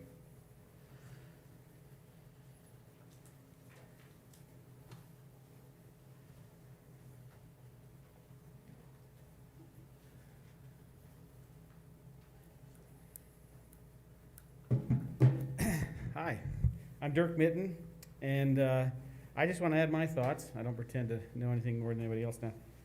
I'm a little nervous because I'm a teacher, and I think I'm incapable of saying anything meaningful in less than 3 minutes, but I'm going to give it a go. One of the things that I have been really happy to see tonight is that there is a great deal of love for Pocatello High School, its traditions, including its mascot, and I share that as well. I came to Pocatello High School in January of 1994 as a student teacher, and I've been there ever since. And I love the history of this school. I love the traditions of this school. And, you know, one of the things that I have concluded in my years of teaching is that the thing that matters most are relationships. The relationships that we cultivate, and relationships are fundamentally between human beings, between people. And long before Pocatello High School had the motto or slogan, Pocatello High School, where everybody is somebody, that characteristic, that quality was there in Pocatello High School. Now, my wife, my parents, my grandparents, you've heard this kind of thing, went to Pocatello High School. I didn't. I went to Highland High School. And again, I love that school.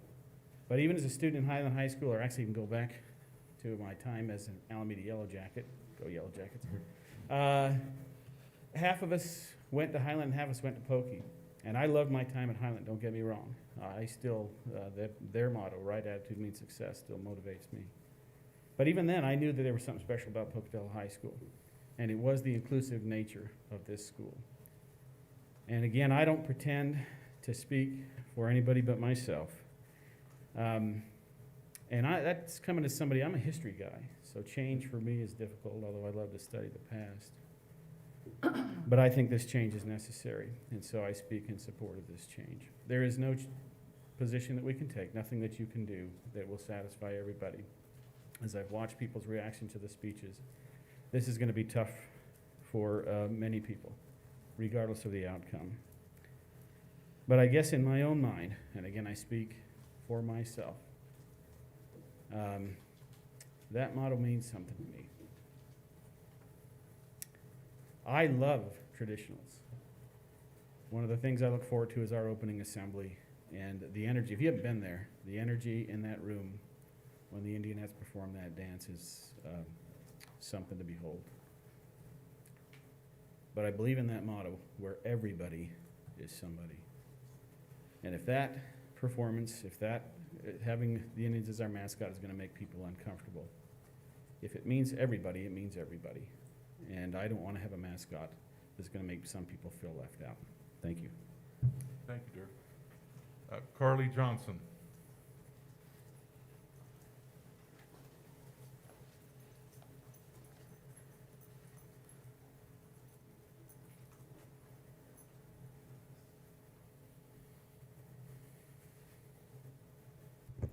Hi, my name's Carly Johnson.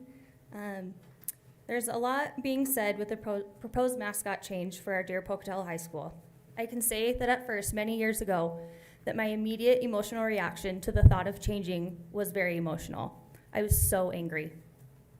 I've put a lot of blood, sweat, and tears into my alma mater. I was co-captain of the Pokey Cheerleaders my senior year. I am the 2006 PHS senior class president and was very active in all things Pokey. I have since gone on to coach the cheerleaders at Pokey for 10 years. My kids have literally grown up in the gyms and hallways of Pokey. How could something that's been around for well over 100 years, something that I've always held in such high regard, now be inappropriate? Then I think of my children. My husband's mother is a first-generation Chinese American, making my children a quarter Chinese. My mind keeps thinking of how I'd feel if we were the Pocatello Orientals and my kids and in-laws had to sit and watch a rival school belittle and mock the way they look, think, and celebrate their culture, all because we're playing a sport against each other. My family is also LDS. If we were the Pocatello Mormons and sacred temple garments were worn during pep assemblies, parades, and sporting festivities, how would I feel? I can't help but think that I would feel very similarly to how our Native American brothers and sisters feel. Tribes have been telling us for years and years that it's not okay to use Indians as a mascot. But why don't we listen? Why do we instead take the defense and say, we're being respectful? I have a lot of Native friends. They've never told me that it's a problem. Stop being a snowflake. It's an honor. I recently read a quote by Brene Brown, and it says, quote, "In order to empathize with someone's experience, you must be willing to believe them as they see it and not how you imagine their experience to be," end quote. What is happening is that we are not listening with empathetic ears. I've come to realize this. What is beautiful about Pokey is the pride and sense of family. Pokey pride never dies has been yelled at assemblies and games for as long as I can remember. Our Pokey pride doesn't go away because of a mascot change. My experiences as a student and as a coach aren't diminished because of a mascot change. 128 years of Pokey pride will truly never die. It has been woven into the fabric of our families and our community. Let's be on the right side of change. Let's not be afraid of change. Let's embrace the culture that our student holds dear to our hearts and honor the tribal council's wishes. Let's listen with an empathetic ear and retire the Indians mascot. Thank you. Alexia Tino, is that correct?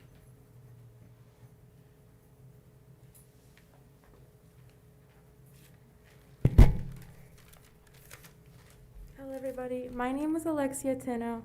I am an enrolled member of the Shoshone-Bannock tribes in Fort Hall, Idaho, and I am part Navajo from the Navajo Nation in Gallup, New Mexico. I want to change the mascot is because I have experienced things I thought I would never from my own peers. When I first came to Pocatello High School as a freshman, I saw students disrespecting Native Americans' culture by dancing by the Indianettes performed at pep rallies. They wore dresses that mocked in traditional buckskin dresses with fake feathers, and students have made racial comments. I honor my ancestors by dancing jingle dress, that is also known as a medicine dress dance. I found it offensive when I seen the Indianettes in sheep garb that mocked our dances. I felt weird because it was culturally inappropriate. I felt ashamed. I seen headdress, war bonnets by the office, and a spirit stick. I don't know what the purpose of that spirit stick was, because in my traditional ceremonies, we don't use that. At pep rally one time, I saw a teacher participating in a dance with the Indianettes. I don't like that at all because I felt she was disrespectful. Sorry. Furthermore, I seen them breaking arrows on their knees. I don't know what that meaning or purpose of that action was. Why would you break an arrow when you're going to war? That doesn't make any sense. Everyone should be treated equally instead of mocked or fun of. At times, because of students' actions towards natives, it made me feel ashamed and embarrassed of who I am as a Native American woman. Thank you. Thank you. Next up is Gifford Osborne.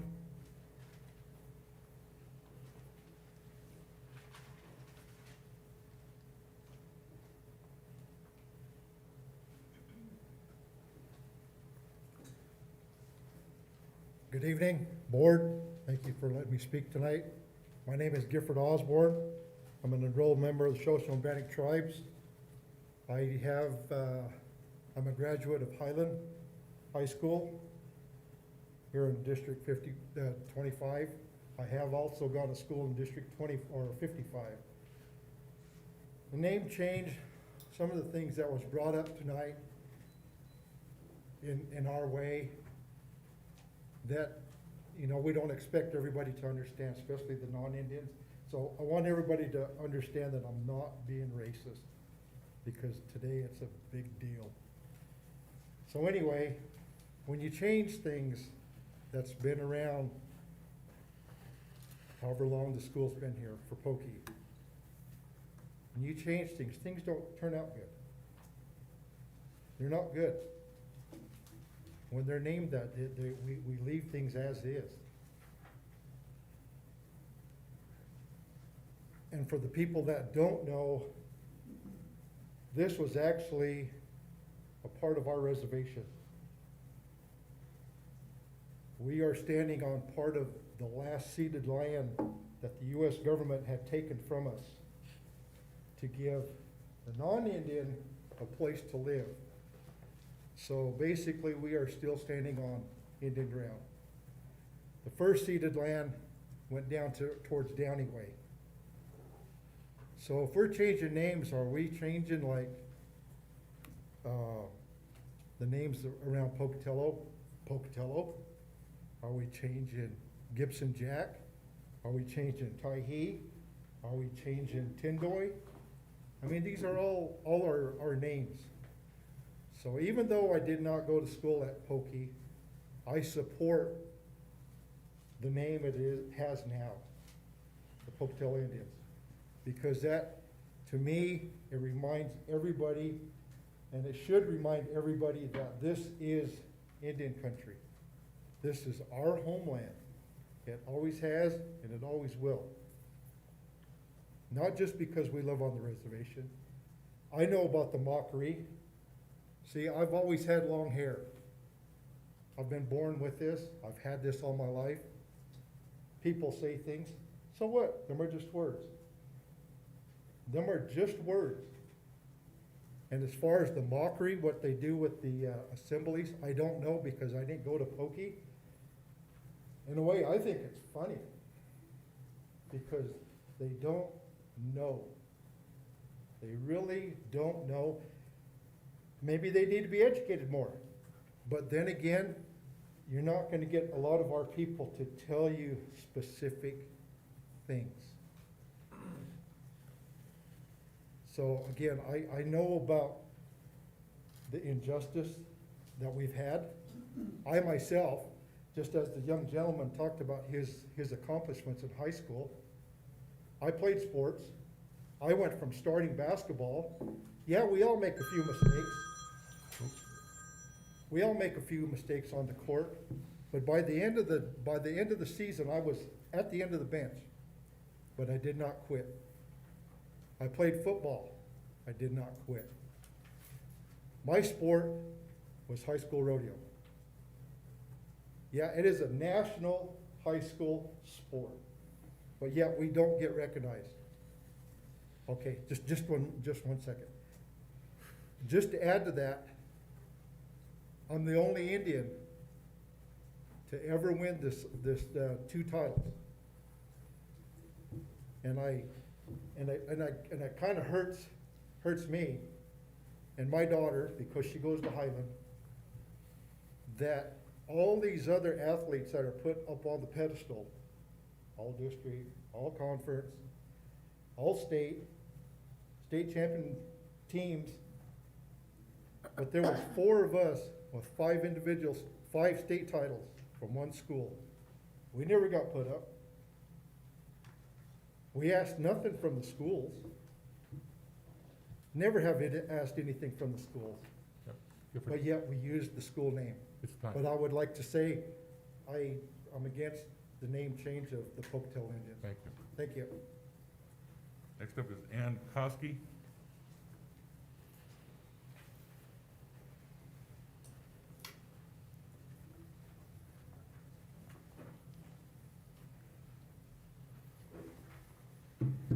Really quickly, I wanted to give my perspective as a current teacher at Pokey. First, as a staff, we're on board. I have heard no dissent. Even any of the teachers that I might have assumed might have had a problem with changing our mascot, they are all coming out and talking positively about it. We're on board.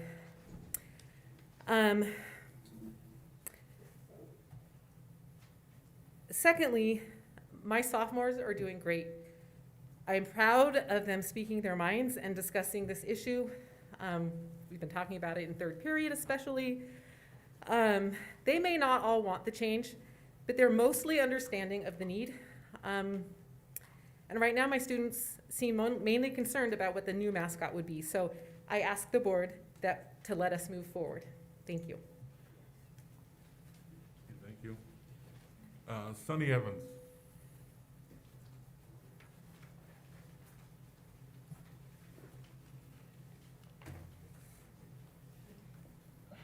I'm the girls' basketball coach at Pocatello High School, and last week I had the opportunity to. Scoot up, they won't be able to hear you. Okay, I don't like microphones, sorry. I got that problem too. So last week I had the opportunity to meet with my team to discuss the stance that my program would take moving forward. And I wanted it to be clear that our program would be in support of the mascot change. And there was a lot of reasons why that was really important to me. But two of my players had the courage, you heard from them tonight, to stand in front of their teammates and parents and be completely vulnerable to discuss with us what it has been like for them, for us to have the Indian as a mascot and use some of the chants and cheers that we use. And the words that I kept hearing them say over and over again were mocked, embarrassed, and ashamed. And in that moment, I felt really sick to my stomach, and things became really clear and simple to me. I do not want to be a part of anything that makes even one student feel mocked, embarrassed, or ashamed. And that's the choice we have in front of us right now. We can choose to no longer participate in something that is clearly harmful to our student athletes, our students. Thank you. Thank you. Nanette Toon Smith.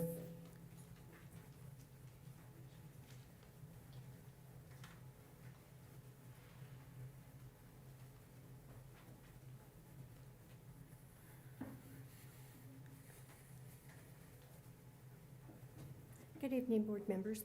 My name is Nanette Toon Smith. I've come to comment on the removal of the Pocatello Indian mascot. I want to go on record as saying I would not like to see it done. By removing the Pocatello Indian, we are stripping away tradition from Pokey. Growing up, my father was a teacher, coach, and athletic director for many years. My brothers and sister were raised in the Pocatello High Indian tradition. Nothing meant more to us. We lived it, we breathed it, we were proud Pocatello Indians. Pokey pride never dies. The tradition has continued through generations of our family, like many who are here.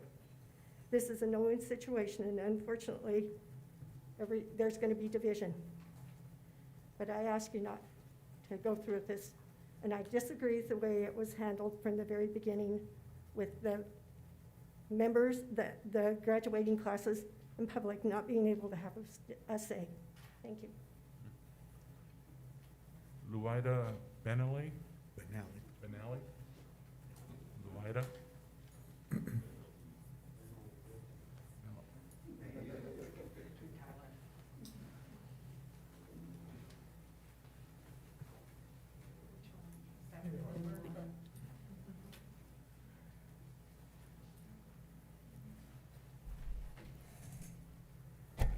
Thank you for letting me speak.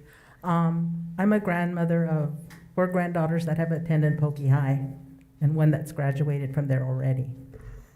I really didn't think much of it, you know. I just, oh yeah, that's cool. Indian head up there, you know, that's cool. The time it hit me is when I seen the Indianettes marching in.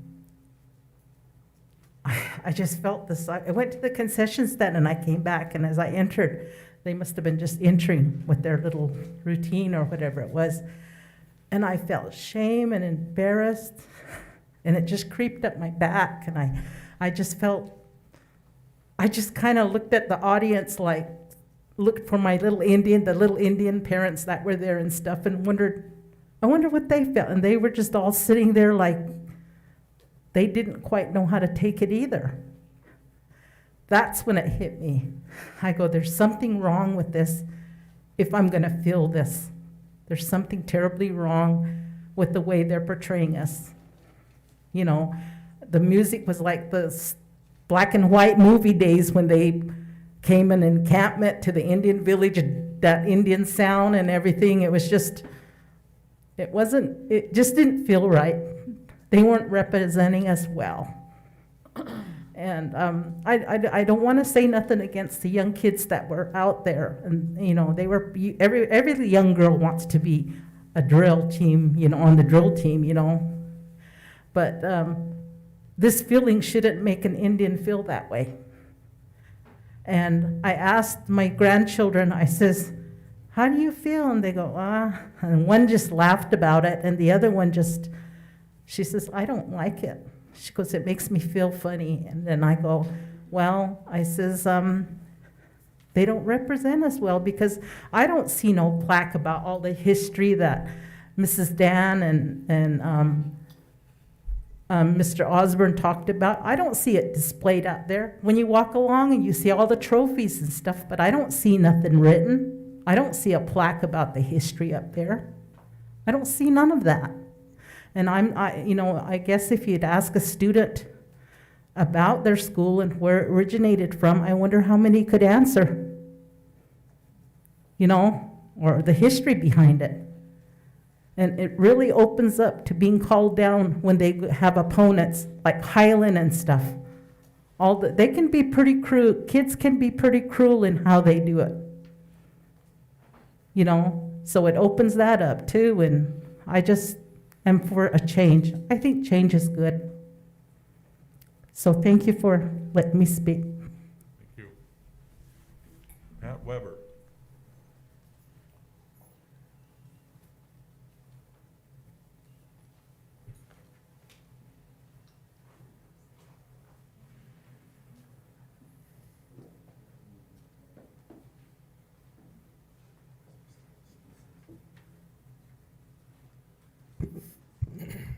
First of all, I'd like to thank all the people that are here tonight from Fort Hall.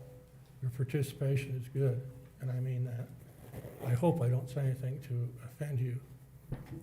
Second, I was here at a meeting last week, and they read a letter from the Fort Hall Business Council, and I thought there was one very good point that ought to be brought up. They mentioned that there were no social and Bannock language classes or history classes at Pocatello at this time, and that would be something that I think the board could help out with. Anyhow, my name's Pat Weber. I graduated from Pocatello High School in 1965, so I've been around a little while. I have 5 brothers and sisters. They all graduated from Pocatello. My brothers all played football for the Pocatello Indians.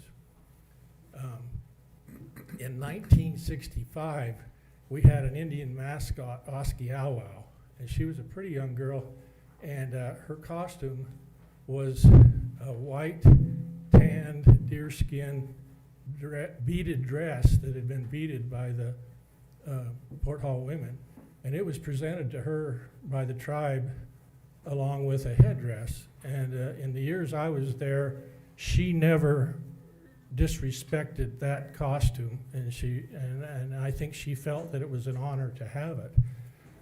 At the same time, we had the Indianettes, and they've drawn a lot of criticism about the costumes they had, but I thought they showed a lot of class, and I was not offended at all. As I grew older,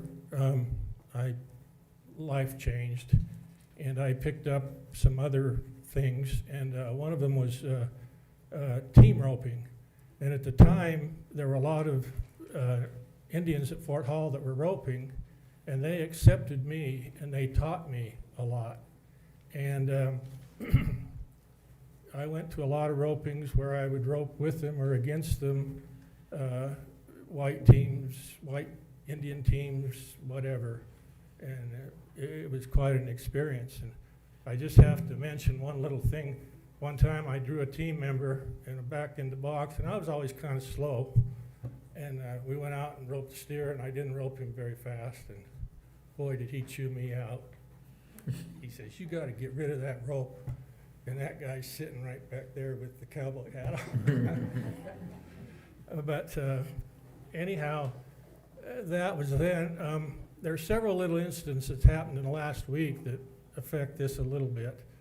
I was having a beer with a friend, and he's from Fort Hall. We call him Chief because he has long braided hair. And I asked him, I said, are you offended that people are trying to take the Pocatello Indians' name away? And he turned right around and he says, it's a bunch of BS, that quick. And also, I was reading in the paper where the Pocatello Indians had defeated Twin Falls, and they had a freshman running back that had scored one of the go-ahead touchdowns. And any of that played high school sports know that to play varsity as a freshman is quite an honor. This Indian's name, this player's name was Riken Echohawk. And I believe his grandfather was Larry Echohawk, who was involved in politics here for a lot of years, who's now a business or a law professor at BYU. And I think his dad is Paul Echohawk, a prominent attorney here in town. But why would a young person, if there's so much racism and whatever, why would he want to play for the Pocatello Indians? Anyhow. Pat? Okay. Can you wrap it up, please? Okay. In closing, I'd just like to say that Pocatello and Fort Hall are great places to live. We're kind of out of the mainstream, and I think it's politically correct to change Mascot names right now, and I don't think it's right. I'd like to see it stay the same.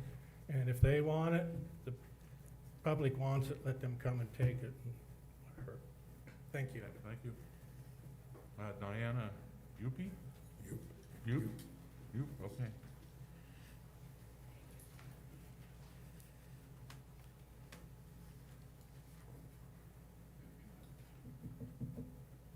Good evening. I think we all want to get home and get dinner, right? My name is Diana Yup, and I did not go to Pocatello High. I am a descendant of Chief Pocatello, just like my sister, and a lot of other people here too. And I graduated at Idaho State University as an anthropologist, an archaeologist, sociologist, and a criminal justice and law enforcement.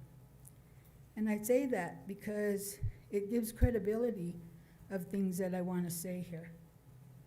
That when I first came here and listened to the people talking, that I was for keeping the Indian name for Pocatello High. I was for it. And when I heard the one lady talking, and she was describing the different goals of what Pocatello High means, and she mentioned that to you guys earlier in her talk. One thing I heard her say was, there's the tradition, and I heard a lot of people talking about this, there's a tradition of Pocatello High School students. Well, there's also a tradition of Indian people that, and that needs to be preserved. When this young lady or this lady was talking, the whole concept here is education. And this is an educational issue that she said, well, we'll just go ahead and continue on, is what I heard her say. We'll continue on with how we're practicing in the schools. That's not appropriate.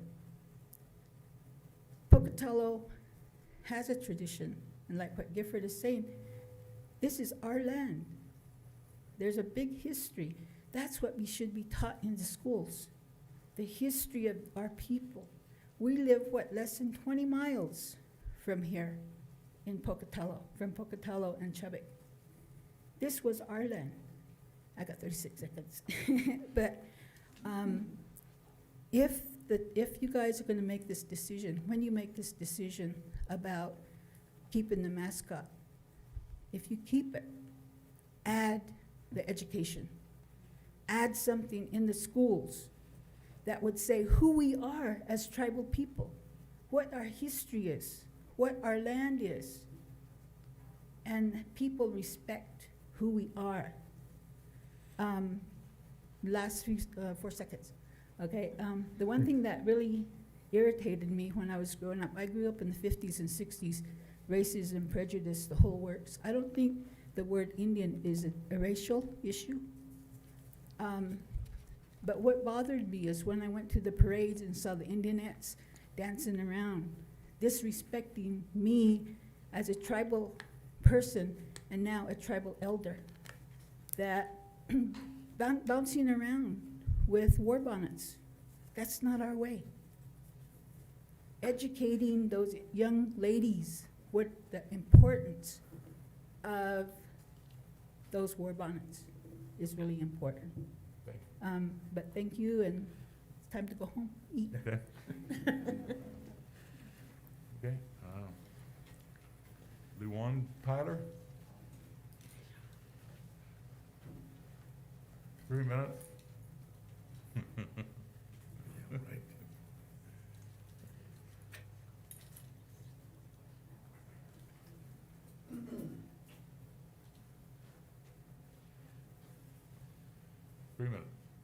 Good evening. The new one on here, Dupambi. My Indian name is Black Hair.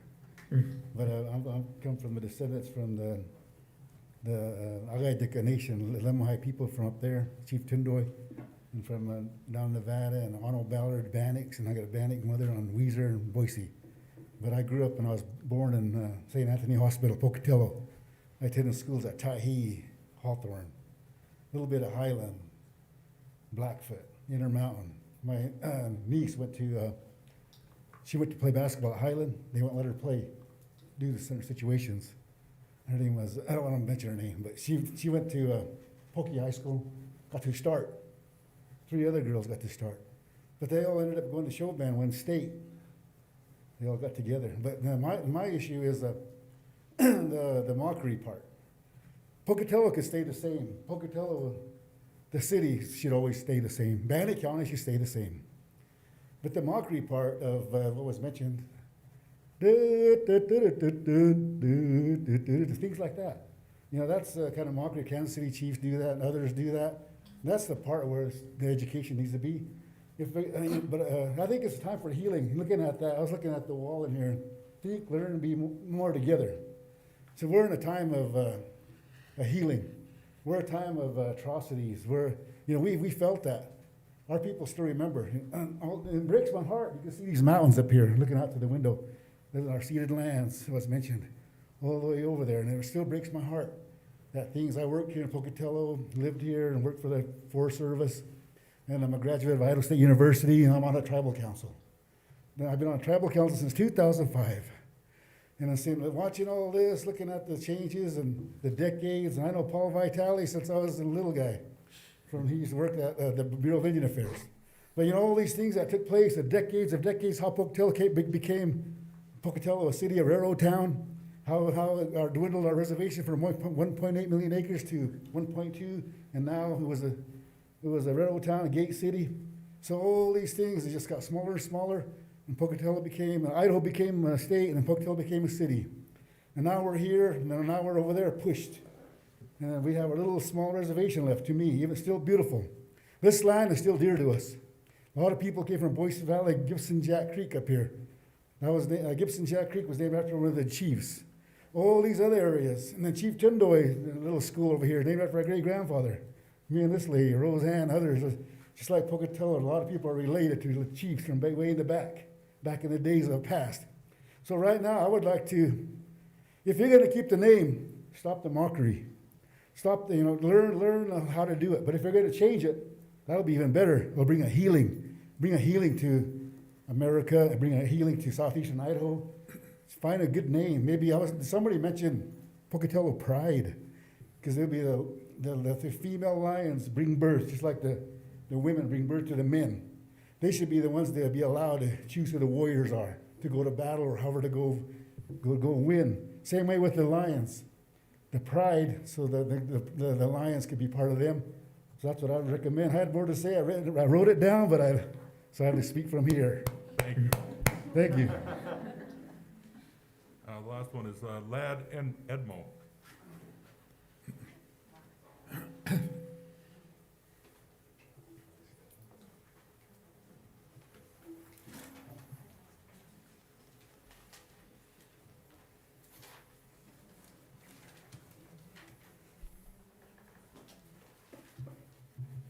Shateva.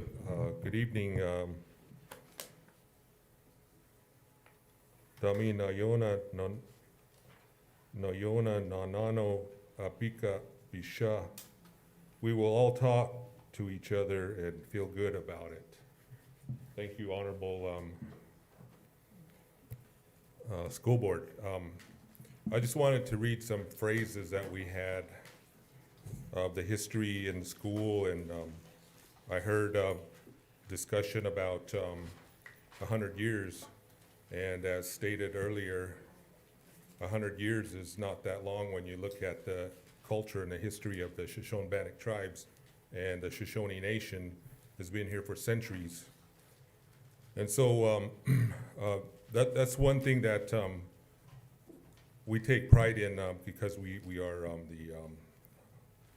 the original landowners. So I just wanted to mention that in 1973, as Michelle had talked about, her grandfather was part of this resolution that accepted Pocatello High taking the Indians' name and with pride, and they took it and they ran with it, and they were good with that. So I just wanted to mention that. And then there was another resolution, I believe she quoted also, which was in 1994, where the council opposed, and they talked about flaunting of the term Indians and other depictions of American Indians with disregard and lack of respect for feelings of tribes and its membership. That was mentioned in a resolution back in 1994. So the names perpetuate inaccurate depictions of tribes, tribal history, and interaction with whites and non-Indians. Unauthorized and inappropriate use of tribal sacred religious items for commercial and promotional use of school institutions must stop. National problems of bullying, harassment of Native American students at both middle and high school is a real problem to our local Shoshone-Bannock students. Some of our young boys who have long hair, they're treated with verbal and physical threats, called names, Pocahontas and Sacagawea for the girls.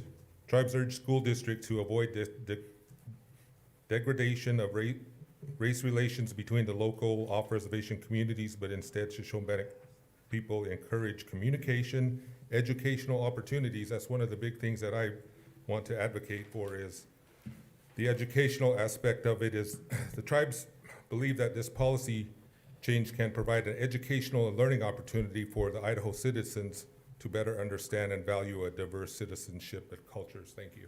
Thank you. And the last one is Devin Boyer.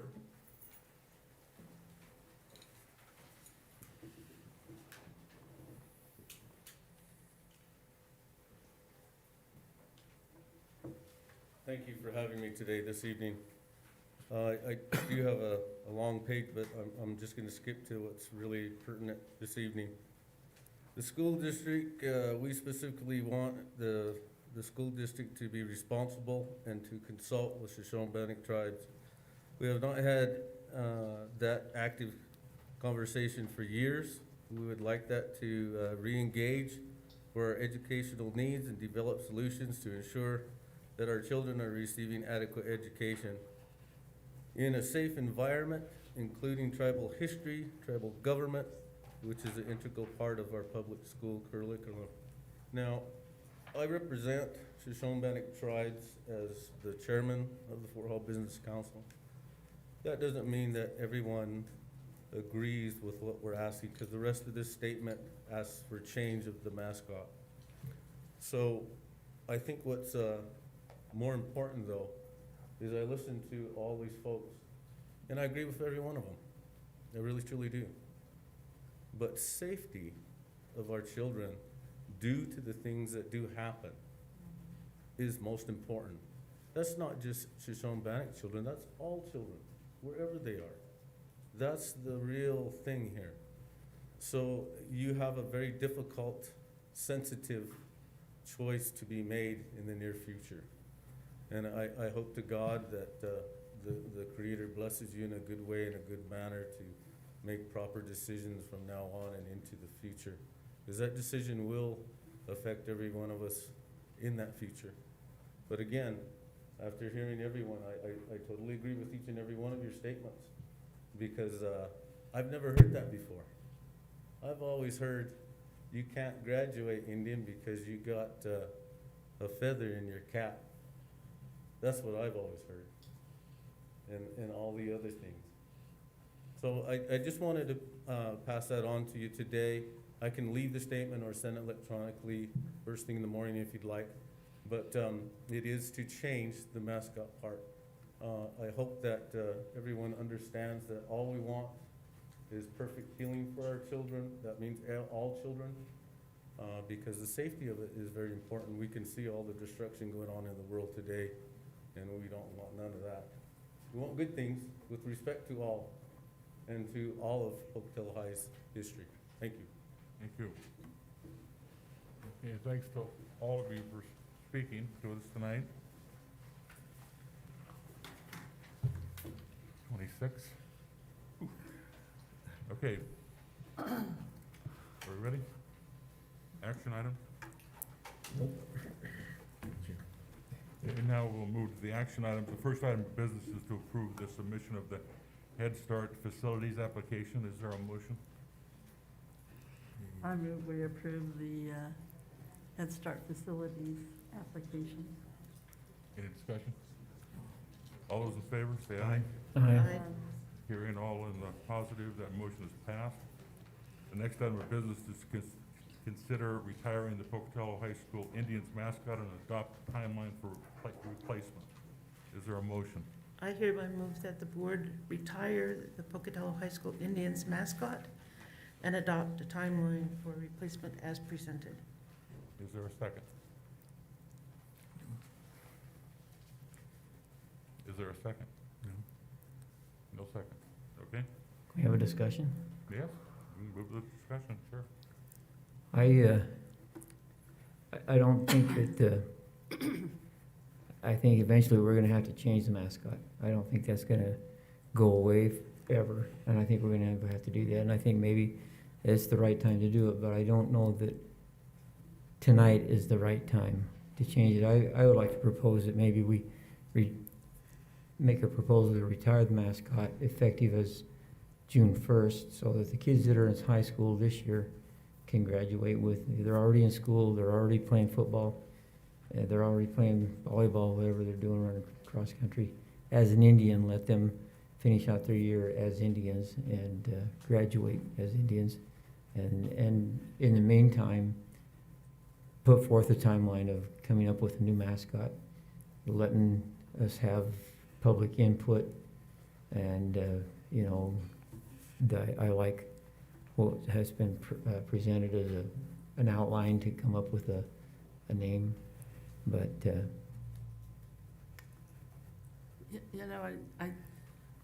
I have really appreciated everybody's comments here tonight.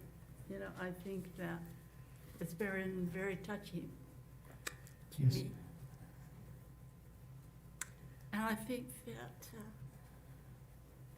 we can accomplish great things when we work together. And I've appreciated the tribal members who have come and expressed their viewpoints. And they don't always agree, just like a lot of us don't always agree with things. And, I think it's too bad we couldn't have fixed some of these things before they became so hurtful, to students. But I kind of agree with, Jim. Thank you, Jim, that I think that I could support retiring the mascot of Pocatello High School at the end of this school year. Given that, I think we'll give everybody time to reflect on feelings and what we've heard here today and tonight. I think to continue hearing the public, we would just get more of the same that we've heard tonight. So I think that we could go ahead and make a motion maybe to retire it at the end of the year, which I hope would give the public and the tribe and the students a chance to work together on this whole mascot and new mascot issue. You know, I've heard different things and suggestions, and I think it's something that maybe could help everybody heal and help us come together, would be my hope, that it would give us a healing time and a time to come together to form a mascot.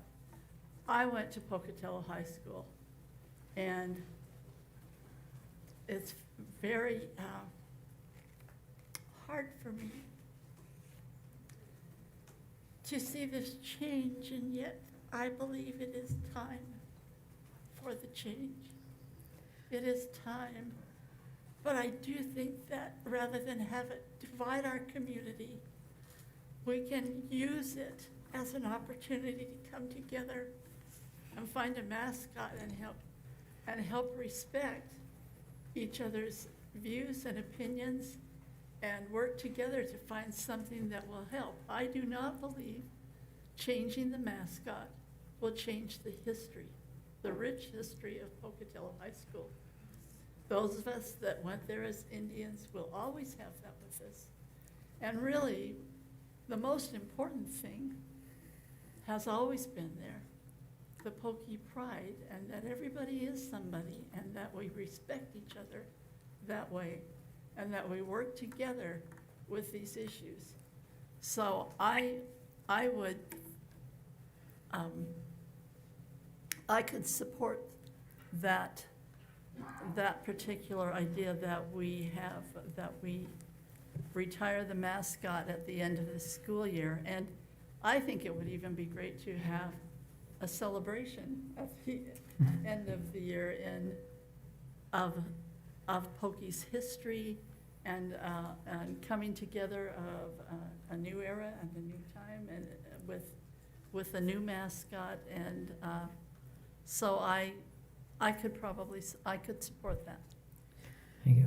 I'd also like to say that it was said that the public needs to be involved in this, and we have received hundreds of emails from the public on this, and very controversial one way or the other. We've had a lot of them, but I've taken a lot of those emails and considered the things that have been said, and that's what made me come up with the thought that, we're going to have to retire this. It's just probably the right thing to do, but just to do it tonight, I just didn't feel that was the right thing to do. I think it would be an opportunity for people to work with various groups to come up with an appropriate mascot that would satisfy everyone. And I think that would be a way forward for this whole issue. And a mascot that could still honor all of the history, Yeah. and I'm frankly not in favor at all of postponing a decision that needs to be made.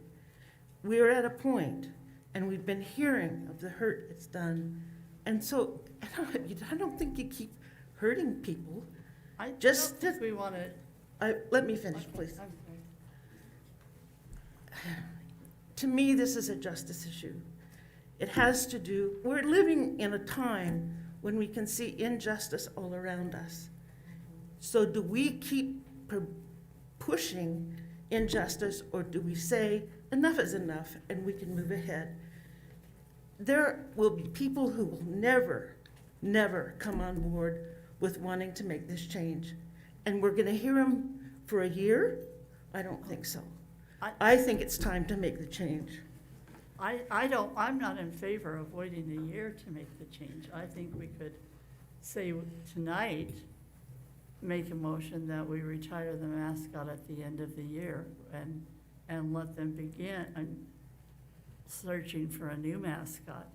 You know, I think we could make that decision tonight, but it would not go into effect until, I also worry about these kids going through school the whole year with no mascot. You know, I mean, they won't have a mascot because a new one can't really be implemented till then. And they've gone through so much. I did get some emails from parents that say they've gone through so much already, and now you want them to go through this, let them graduate and then change it. You know, that's where the idea of, I mean, I heard that, and I think that we can make the decision so the debate doesn't go on, but that we retire it at the end of the year. Can you live with that? Yeah, I can live with That's just, Okay, you have a motion? it. Yeah, we'll make that the motion. Well, I move that we, no. What is this, Good. new motion now? Good, Jim. okay, just one more thing, you know, no, I'll make the motion. I move that we,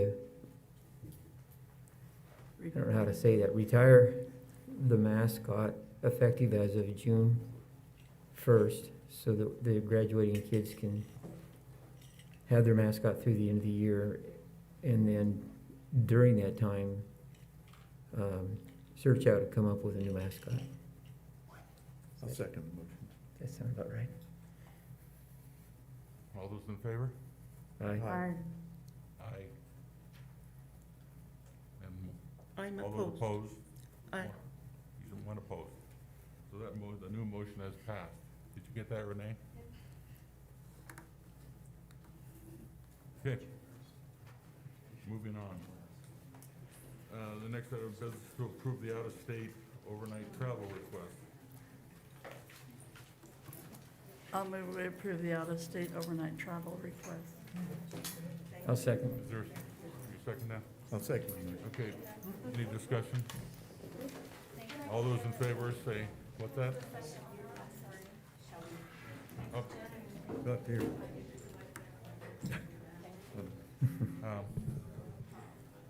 now where are we? All those in favor? Aye. Aye. Any opposed? That motion is passed. The next item of business is to approve the camp request. I move that we approve the camp request. Is there a second? I'll second it. Any discussion? All those in favor, say aye. Aye. Aye. Any opposed? That motion is passed. And the last item is to approve the submission of the Outdoor Athletic Facilities Planning Committee No, there's, recommendations to the Capital Improvement Committee. Is there a motion? I hereby move the board approve the submission of the Outdoor Athletic Facilities Planning Committee recommendations to the Capital Improvement Program. I'll second that. Any discussion? And then there's one more motion. The continuous improvement plan. Yeah, well, it's on the end. Yeah. Okay. We still have to vote on this one? Yeah. Yeah. Okay, I got the second. Any discussion? All those in favor? Aye. Subcommittee, aye. Myself, hearing all in the affirmative, that motion is passed. The final item of business is to adopt the continuous improvement plan for the 2020, 2021 year. I hereby move that the board adopt the continuous improvement plan for 2020, 2021. Is there a second? I'll second the motion. Any discussion? All those in favor? Aye. Any opposed? Hearing none, that motion is passed.